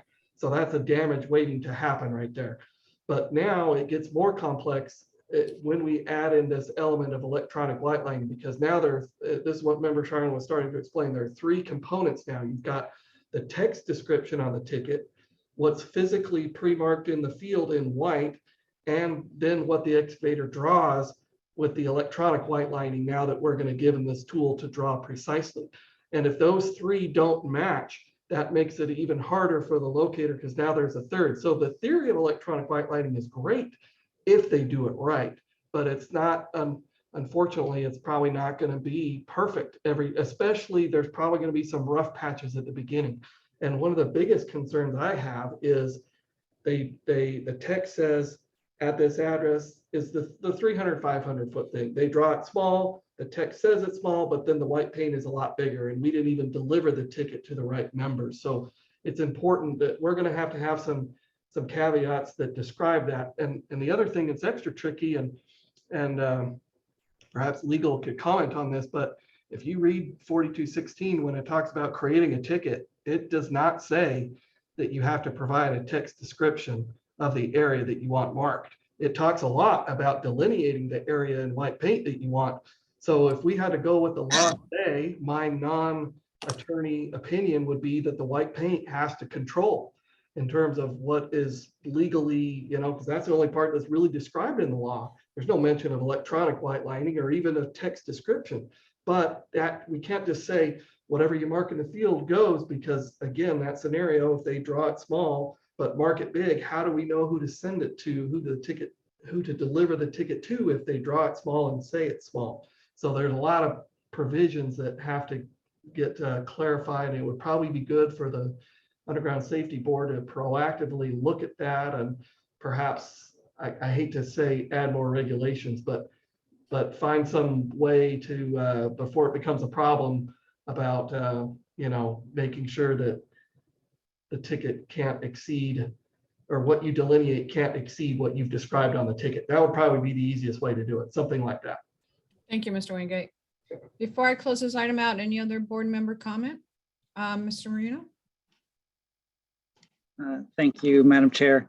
Just wanted to throw something out there for the board to consider. Since USA North is now having their new ticket software come online, it'll be a new excavator experience, new operator experience, and it might be worthwhile for Mr. Wingate or another representative from USA North to give a demo, perhaps at January's meeting or sometime in the near future. That would be great. I should have saw that coming. No problem. I'll assign somebody to do that. Perfect. Member Charlene? Yeah, just real quick. So thanks, James, for highlighting what I was bringing up. And just so the board understands, or just a little bit of info that we found out, is how some of this stuff gets messed up or it's not consistent is a lot of times when there's an issue, it's different people doing different tasks. The person delineating out in the field and another clerical person calling in tickets and describing it. So that's where all these things start coming into play. I just want to throw that out. Any other member comment before we close out? Well, Ms. Diamond, Mr. Wingate, thank you very much for that report. Clearly, a lot of discussion was ensued, and I'm personally excited to see all the changes that are coming with all the technology changes. So thank you very much for your report, and we certainly appreciate you. You're welcome. That being said, we're going to go ahead and go to the next item. The next item before the board is an information item on a discussion of non-violation safety issues and investigations following enforcement actions. Mr. Marino, please proceed.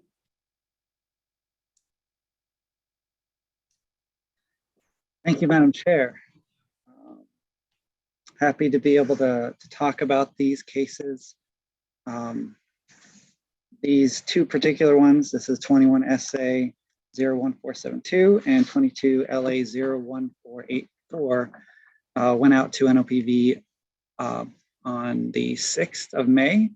And so now that you finally had your enforcement actions, all of them that come from these two investigations, we get to talk about it from a non-violation standpoint and think about the instance, why they happened, what could be different, whether or not there's, these are education issues, are they regulation issues, where do they come from?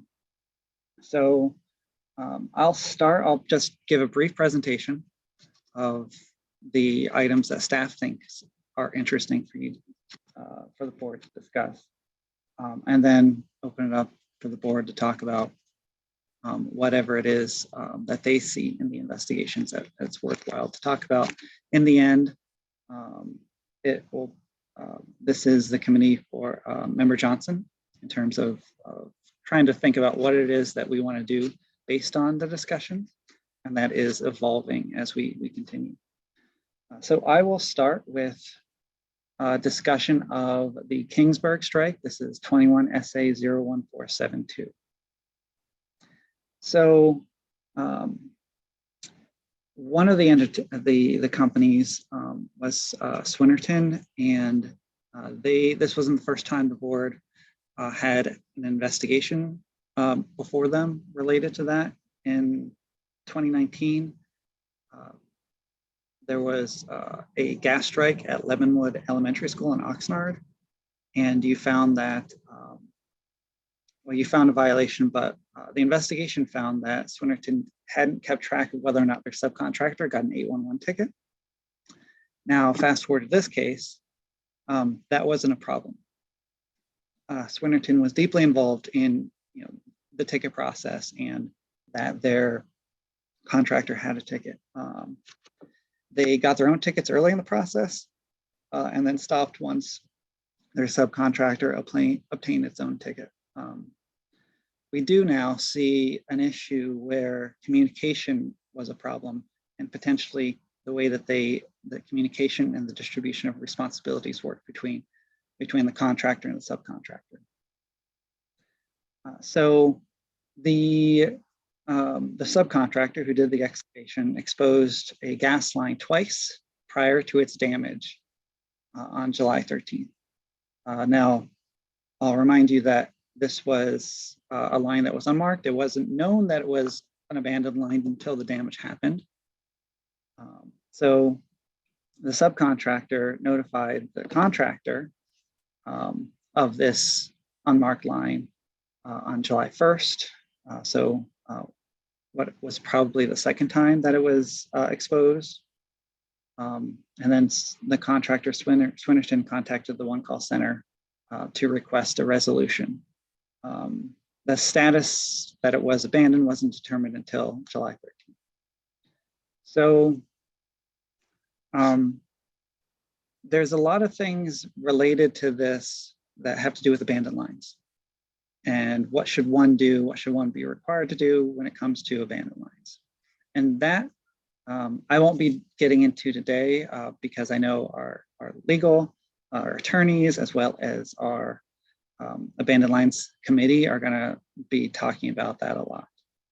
But what I do want to bring up is that when this line was exposed, the contractor, both the when I say it includes both the contractor and subcontractor, wanted to know whether it was a live line or not. And the gas company, from all appearances, wanted to be able to resolve that question, but it didn't happen. And so what we find interesting is exploring why is it that that didn't happen. One question with respect to the contractor is, who should be the one that contacts the 811 center? In this case, the subcontractor went to the contractor, the prime, and the prime contacted 811. And the prime also contacted the gas company. But the sub continued to do work. They continued excavation work, and it wasn't clear if that was expected that they'd continue when there was an unmarked line in the area, or whether it's expected that they stop. So there does seem to be some communication because because I think these parties probably would prefer to stop to resolve the identity and the status of an unmarked line in the area. Should that be, that assumption be accurate, there seems to be a communication issue. So the contractor might want to consider a couple of things. So it's Common Ground Alliance best practice to have ticket information on site. If that's the case, how does the information about what's going on in the 811 process or discussion with the gas company that's happening at the contractor level, how does that come down to the subcontractor? So I think that's probably maybe the main issue of, have different responsibilities, and who is it that you want to be making the contact with the one call center and the gas company. And regardless of who makes the contact, how does everyone know about it and know what to do next? So that's kind of on the contractor side. There's also issues on the internal communications on the operator side. So the gas company, their response to being informed of the exposed line, their procedures identify that this could happen, that there could be a contractor who finds an exposed line and then contacts the company directly. The question is, what are the company employees supposed to do? What happened was the field representative for the gas company told the excavator, hey, you're going to need to contact 811 directly. However, I'll also contact somebody within our organization. And what happened was that call to 811 from the contractor didn't end up going through because the contractor thought he had requested a call back. The call center records say that the contractor ended the call before completing that callback request. And so that 811 ticket never ended up going through for the exposed line. When it comes to the gas company, the field rep sent an email to the supervisor for locate and mark in the area, but the supervisor didn't recognize the email as urgent. So in both cases, the process on both sides of the process didn't work. What's interesting is that the gas company did have procedures for how to deal with this situation if the excavator put in an exposed ticket, or if the excavator had called the gas company's 800 number. But as we know, often excavators prefer to use their direct contacts because they have this, a perception, perhaps merited, that this personal contact will be more responsive to them. And so it might be that the gas company as well wants to look at how the communication did or didn't work in the situation and identify what a field representative might be asked to do. So that is my discussion for 21 SA 01472. My discussion for 22 LA 01484 is more brief, and so I can do that pretty quickly. The foundational safety issue that wasn't a violation seems to be tracer wire and the locatability of the fiber line. So in the investigation report, there were some operators that responded and did their locate and mark late, but there was one that ended up doing it really late. And the really late one was essentially the catalyst for the complaint. And the foundational problem for the really late locate was that the operator had fiber conduit that didn't have tracer wire in it. There are federal requirements for natural gas and petroleum lines to be electromagnetically locatable, but we haven't been able to find any requirements for other types of lines, such as fiber line, communication lines. And so I think that's where we find the issue that should there be requirements for other types of lines to be electromagnetically locatable to avoid these kinds of things in the future. And I will stop there and allow you, Madam Chair, to go to public comment. Thank you, Ms. Marino. We will now proceed to public comment on this item. If you would like to make a comment, please press the raise hand button or #2 to enter the query. Host, are there any public comments?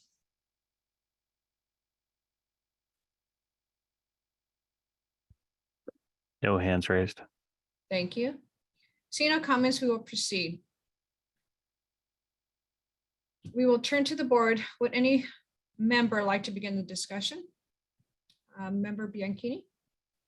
There was 2 items, 2 different cases that were discussed, so we can be clear on which case you're making a comment on would be great. Member Yeah, I'm Bianchi? just making a comment on the first case and just for an understanding of board members that are involved in it from a contract level.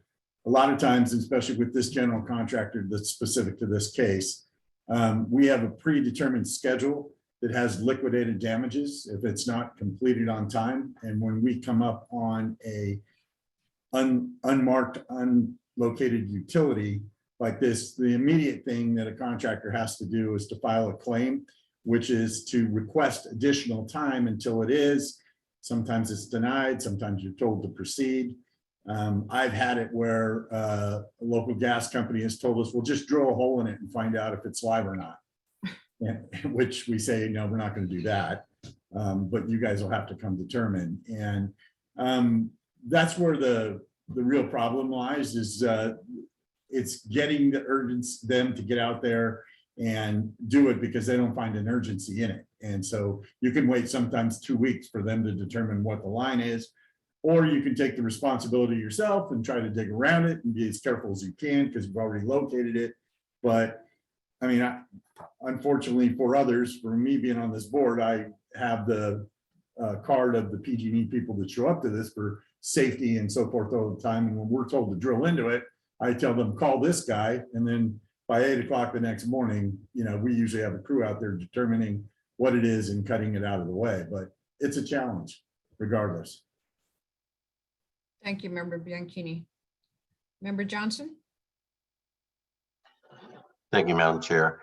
I always take the advice, not always, but in this case, Member Bianchini always talks about when you find or you expose a line that you stop what you're doing, right?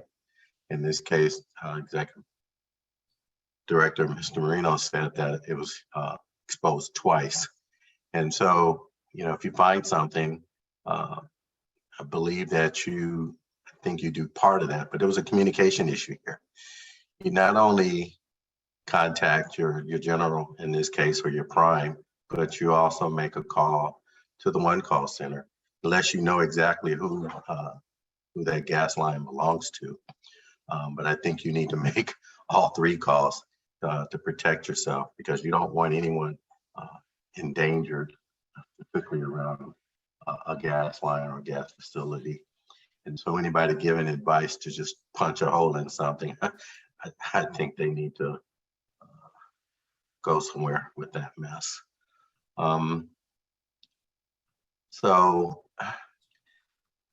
I think there is a requirement if there's something exposed, and I think it should be followed based on communication because it is a serious issue, not only to the workers, but to the community as well. And so this is a really safety concern for me because someone could have gotten hurt based on, because you don't know if it's abandoned or not, right? And you should treat every line that you get as an active line itself. So I believe communication should have taken place to all 3. And then there should be some follow-up by all 3, as well as follow-up if you do contact the gas company, making sure, even if you know the person, you don't, making sure that you hear back from them to let them know, hey, are you coming out? I need you out right away, and put a sense of urgency around it. So a very dangerous situation here around safety. With regards to the second item on the tracer wire, I keep telling Executive Director Marino that I recall some legislation that requires us to, as a telecommunication company, putting in fiber that there has to be a tracer wire associated with it. And I believe it may have been Nevada that required that started that everything has to be traceable if it's placed in the ground. And so, and I think a few years ago, it was required that anything in terms of the company that I work for has to be traceable or something placed in the ground to make it traceable. And there are instances where we don't put traceable fiber in the ground, particularly around the new solar farms that they got out there. But there should be a traceable facility or copper somewhere nearby. But from a national perspective, most, if not all, telecommunications companies should be, and I know it's mandated to AT&T that there is traceable. If things have been in the ground for quite some time, that is not traceable. But if we note that it's not traceable, then we are instructed to put a traceable cable or facility in next to it.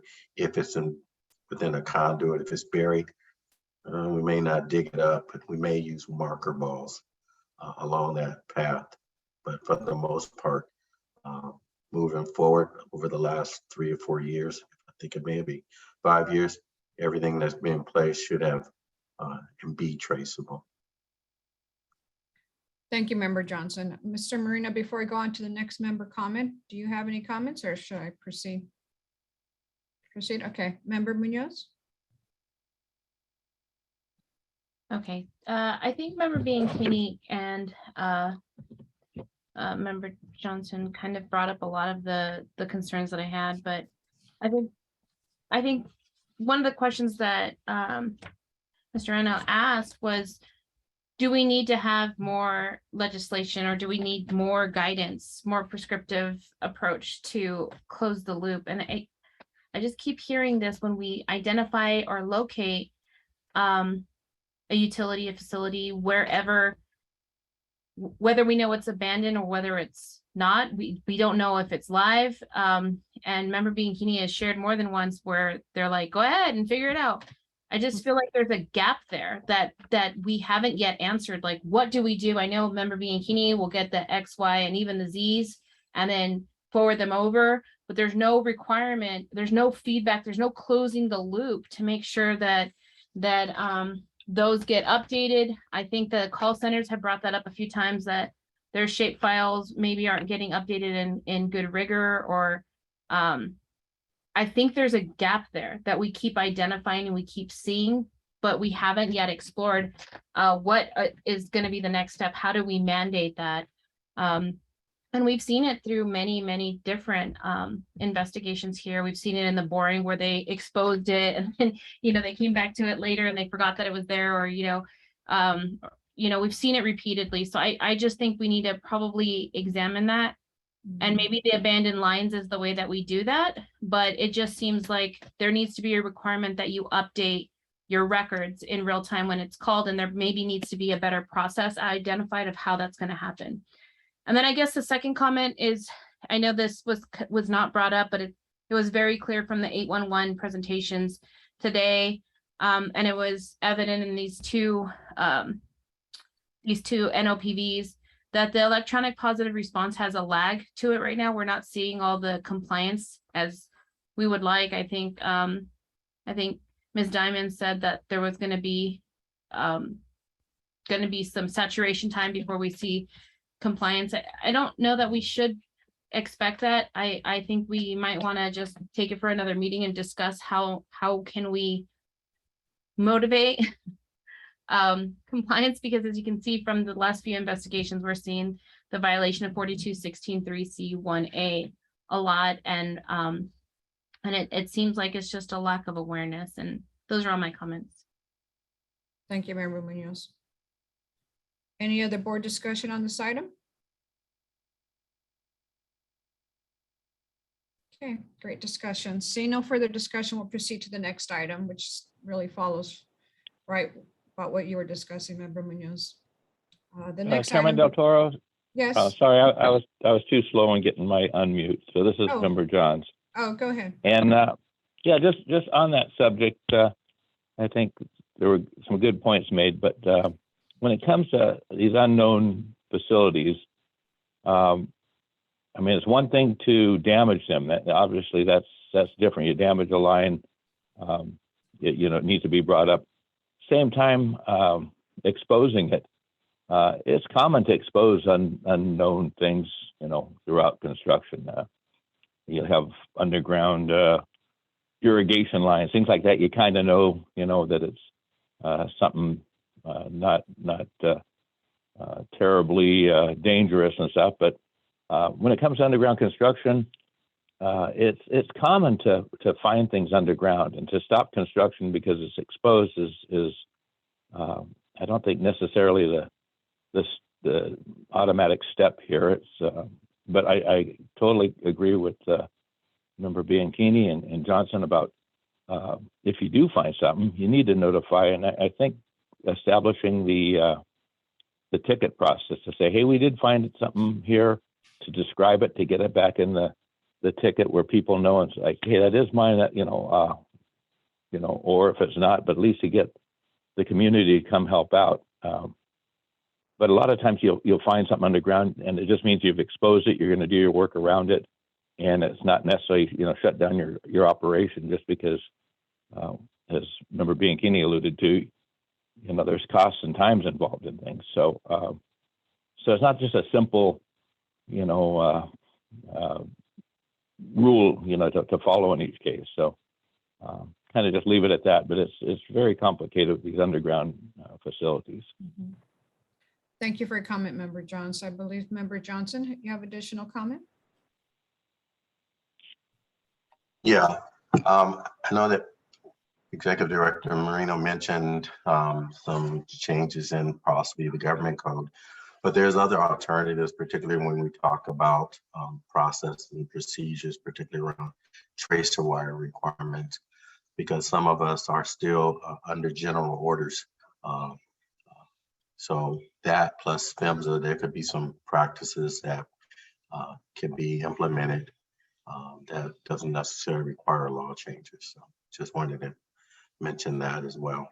And I did get a confirmation from Mr. Wingate that it was the Nevada law that you are required to have tracer wire back in 2005. So Interesting. Thank you, Member Johnson. thank you. Any other board comment? Great, thank you. Great discussion. We'll go ahead and move over to item 9. That next item before the board is the information item on electronic positive response codes. Mr. Marina, comes right back to you. Please proceed.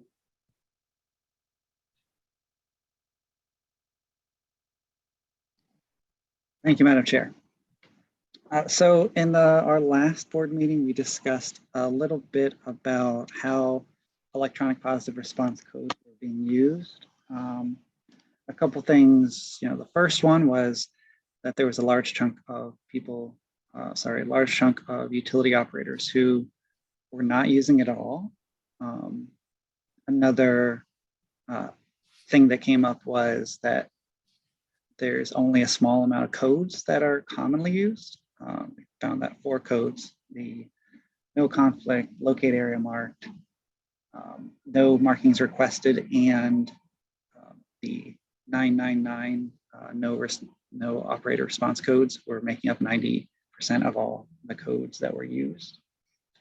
After that meeting, we decided to go and take a look at the codes themselves with an eye to see what is it that we're seeing with the codes, which ones seem like they need some work or updating.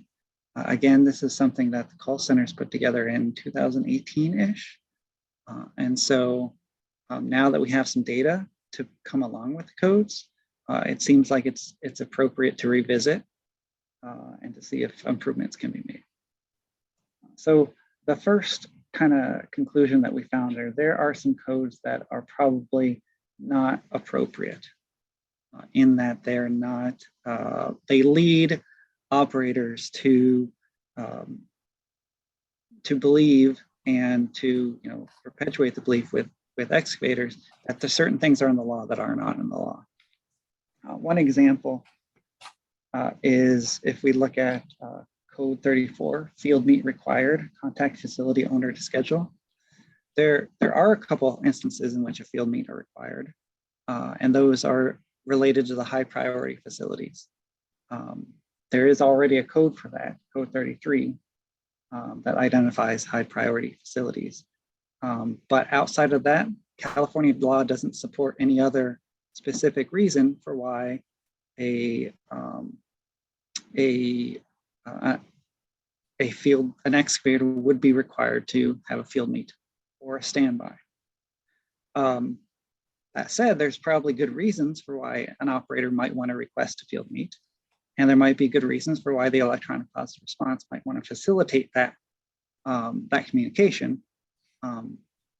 However, requiring a code that applies an obligation on an excavator to do a field meet when one is not required doesn't seem appropriate. We kind of categorize some of the other codes. Some of them are just consistent with the statute. Some of them are what the operators have identified as problems for why they didn't mark. Some of them where the operators identify a problem that the excavator had that is prohibiting them from or preventing them from completing a mark.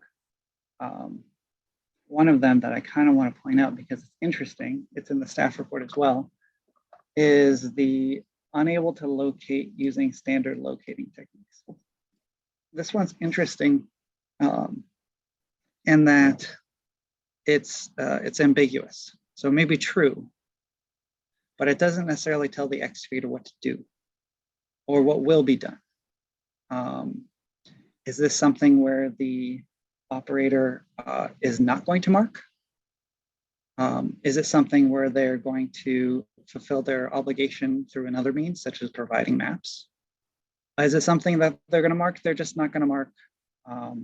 They're going to need more time to mark. And so for an excavator, that seems ambiguous. And I think the code 80 extraordinary circumstances exist follows in the same pattern. Now we're not the first group to look at electronic positive response codes, not the first state, and a neighboring state who has similar codes because they share a call center have made some changes to their electronic positive response, and that one I'm highlighting specifically. In the appendix, you can see that that code unable to locate using standard locating techniques. In 2021, Nevada changed it to trouble locate, additional time is required. So the benefit of that change is that it gives the excavator an idea of that it will be located. And some of the other changes that Nevada made, I think, are interesting. They had one that said high priority line and area. They changed it to marked high priority line and area to indicate that the operator had marked it. There are some codes that Nevada decided to delete. But if we look at our codes and we look at the problems of some of them aren't consistent with statute, and then some of them have ambiguity, I think it's worthwhile to look at what is it that we should be having as codes, as opposed to just identifying problems with the existing codes. And so what staff has done is we made some proposals about, if we're going to change codes, you should have some basis for doing so. And so we have 5 points. One is that code should be consistent with the legal requirements. It shouldn't be inconsistent. They should convey information necessary for the excavator to determine what they're going to do next. They'd be, somewhat unique. They provide information not used in other codes. Unambiguous as to what the operator did or didn't do. And then require minimal context outside of, knowing the law for the excavator to decide what to do next. With the great breadth of excavator types, it's best to be as clear as possible and require as little context on behalf of that excavator. And then additionally, together, they should be complete in that they shouldn't leave anything out. So that's staff's proposal for what any new electronic positive response codes should have. And then lastly, we think it might make sense to rebrand electronic positive response. So if we're trying to get especially excavators to use it, I think there's a lot of benefit to having excavators go online and check the status. We've seen what happens if there's just a lot of emails that come into an inbox. It might be a little bit overwhelming for somebody who is not very familiar with the process to get a bunch of emails. Or if you have, for instance, we heard from Napa Firewise last board meeting, and if they're trying to get 400 tickets, if you're managing 400, the emails associated with 400 tickets that are coming in, it's basically impossible to keep track of all of it. And so it's good to have excavators use electronic positive response to go online and check it. And if we want them to use it, we probably can't use the word EPR as an acronym, because then they have to learn that EPR means electronic positive response. And electronic positive response isn't necessarily the most useful term to someone who doesn't understand it. The positive response, as Ms. Diamond stated, is kind of historical. Positive just means that the operators need to, notify the excavator if there's nothing there, in addition to marking if there is something there. Electronic is a word that I think was almost meaningless at this point, certainly after the pandemic, how now everything's electronic. And so it seems that we would like to have a term that tells excavators, this is where you go to find out the status of your ticket, however that might be. We don't think that electronic positive response is the best way to do it, but we don't have a proposal right now. We propose to work with members Bianchini and Charland on all of these to identify, to go through the codes and take a hard look at them to see what do and don't match the principles we proposed, and to look at how we might want to rebrand electronic positive response. And I am happy to answer any questions. Thank you, Mr. Marino. Before we move forward, we normally recess around this time. Is the board okay to move forward for another few minutes and close out this item? Are we good with that and then we'll just come back tomorrow? Okay. I don't hear anybody saying quit, so we're going to move forward then. Thank you, Ms. Marino. We're going to go ahead and move over to public comment on this item. Again, if you'd like to make a comment, please press the raise hand button or #2 to enter the query. We'll go ahead and start with Mr. Wingate. I just wanted to commend Mr. Marino's research and his team's research, especially Nevada, looking at the changes they made and why. But I would recommend that as much as I have great faith in a subcommittee of this board, I would encourage wider collaboration on this effort. I get that you don't want too many cooks in the kitchen, but Nevada, in my opinion, has been successful because they had their NRCGA do that. They agreed through consensus to those codes. They're not in their law, but they said, let's discuss the codes. What do you like and what do you not like? And they came up with that list of changes that Mr. Marino highlighted. I would encourage this board to get CARGA's input on this as well, because CARGA is a very active association in California with active stakeholders that have been doing it for many years. And I would encourage that you get their feedback and assistance. Thank you. Thank you, Mr. Wingate. We'll take that into consideration. Host, are there any other public comments? There's one hand raised. Okay. Yes, Kelly, I'm allowing you to speak.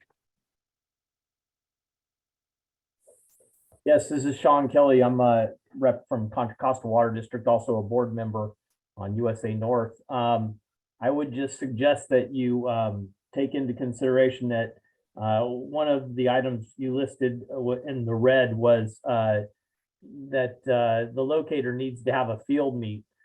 Realize that in a lot of situations, the locator is unable to locate a facility, as stated in the other one, difficulty locating the facility because you can't locate it. It might be a non-metallic material. So documenting that on the ticket is important. in many cases, the locator is making an attempt to get a hold of that excavator and is unsuccessful. So by putting that code on there, what they're doing is letting that excavator know that they need to contact whatever facility owner it is that's trying to reach them. It may not be in part of the law, but best available technology a lot of times is providing the mapping, but the code is very helpful for the locators. Thank you. Thank you. Any other comments, host? No other hands raised. Okay, see no further comments, we'll proceed. We will turn to the board. Would any board member like to begin the discussion? Mr. Sharland? Thank you, Madam Chair. So I am glad I'm on this committee, and I think this is really important that we dig into this and working with staff, with Ron. I think we can review each one of these codes. And so just speaking for myself and our company, we do not use all these 31 codes. So we have, got them down to the ones that we feel are necessary. However, I do realize there was a lot of support for a lot of these codes, and we do need to hear from those groups. So I agree with the recommendation that we can look at these and look at the merit and removal of duplication and inconsistency. And I also agree with identify areas in which excavators and operators can give us input. And I don't know if that's in a workshop format or questionnaire or what James brought up, working with Carga. But I do feel like Sean just brought up that we need to get their input, because something I might not be familiar with, or Ron or the staff, they can bring some insight on why that's important and how we can understand the backing of that code or why that code even exists. And then I also agree with the rebranding on how we get it clearer than how it's working right now, which is when a ticket gets called in and then there's amendments that come in, and you'll have 2 or 3 amendments, and then you're actually answering at that time. It doesn't go to the first original ticket, it goes to that amendment, and it just gets really muddied up on exactly what we're trying to convey to the excavator. And I think what the excavator wants to know is, hey, go or no go, do I get to dig or not? And how we can maybe have a better system on, hey, you're good to go, green, hey, yellow, we have issues, this is when they are, and this is when they're going to get fixed. Like Tony brought up on some of these things where there is an issue, and just going back to not using standard locating techniques, that's probably our best example, is when there's no tracer wire. Standard locating techniques do not work when there's not a tracer wire, and that ticket kind of ends.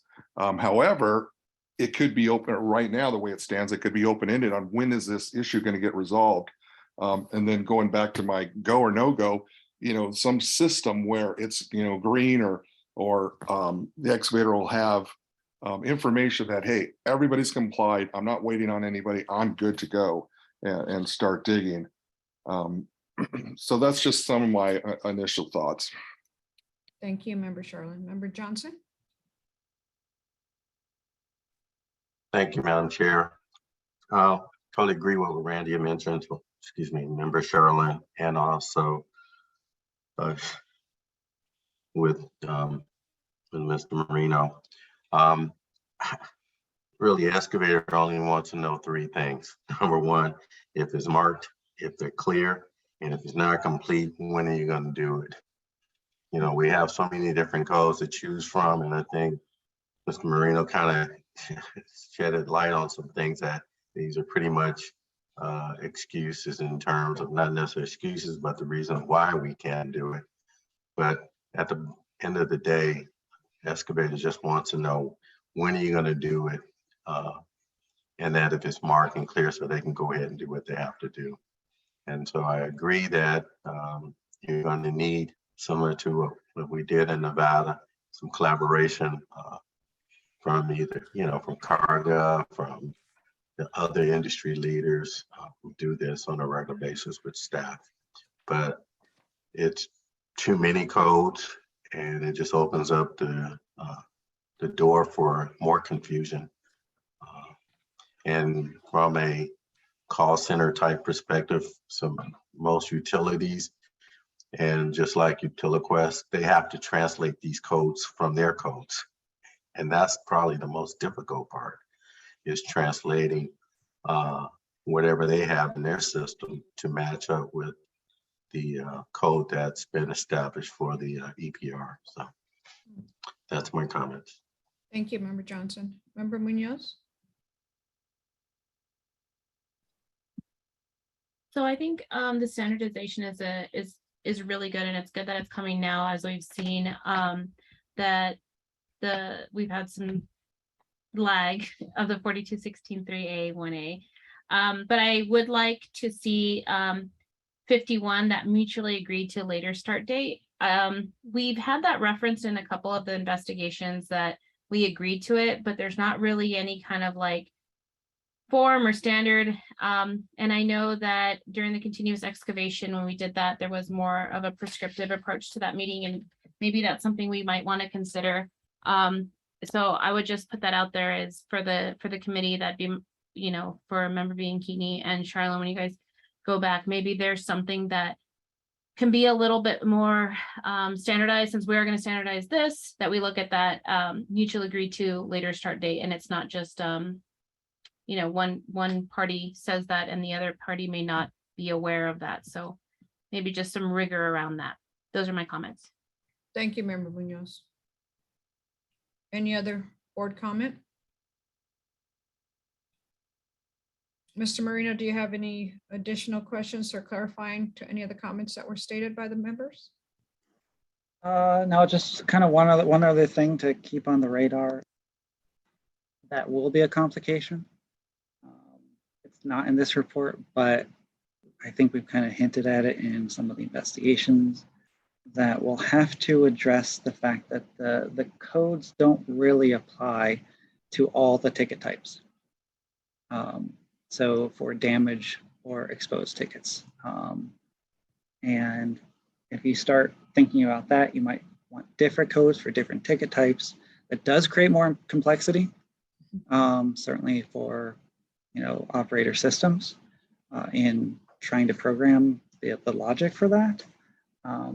But it might nonetheless be merited to make sure that we're getting the right communication to happen. So I just wanted to throw that out there. Thank you, Mr. Marino.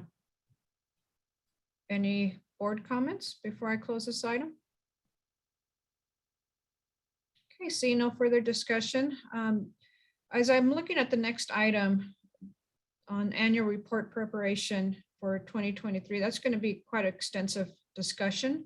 So what I'd like to do, if the board doesn't object, just go ahead and close this out till tomorrow morning at 9 a.m. Any discussion on that? I do have a pretty tight timetable, so. Okay, given the time, if no board member objects, I suggest that we recess until tomorrow morning. We'll resume at 9 a.m. tomorrow morning. Thank you all. Thank you. Mhm.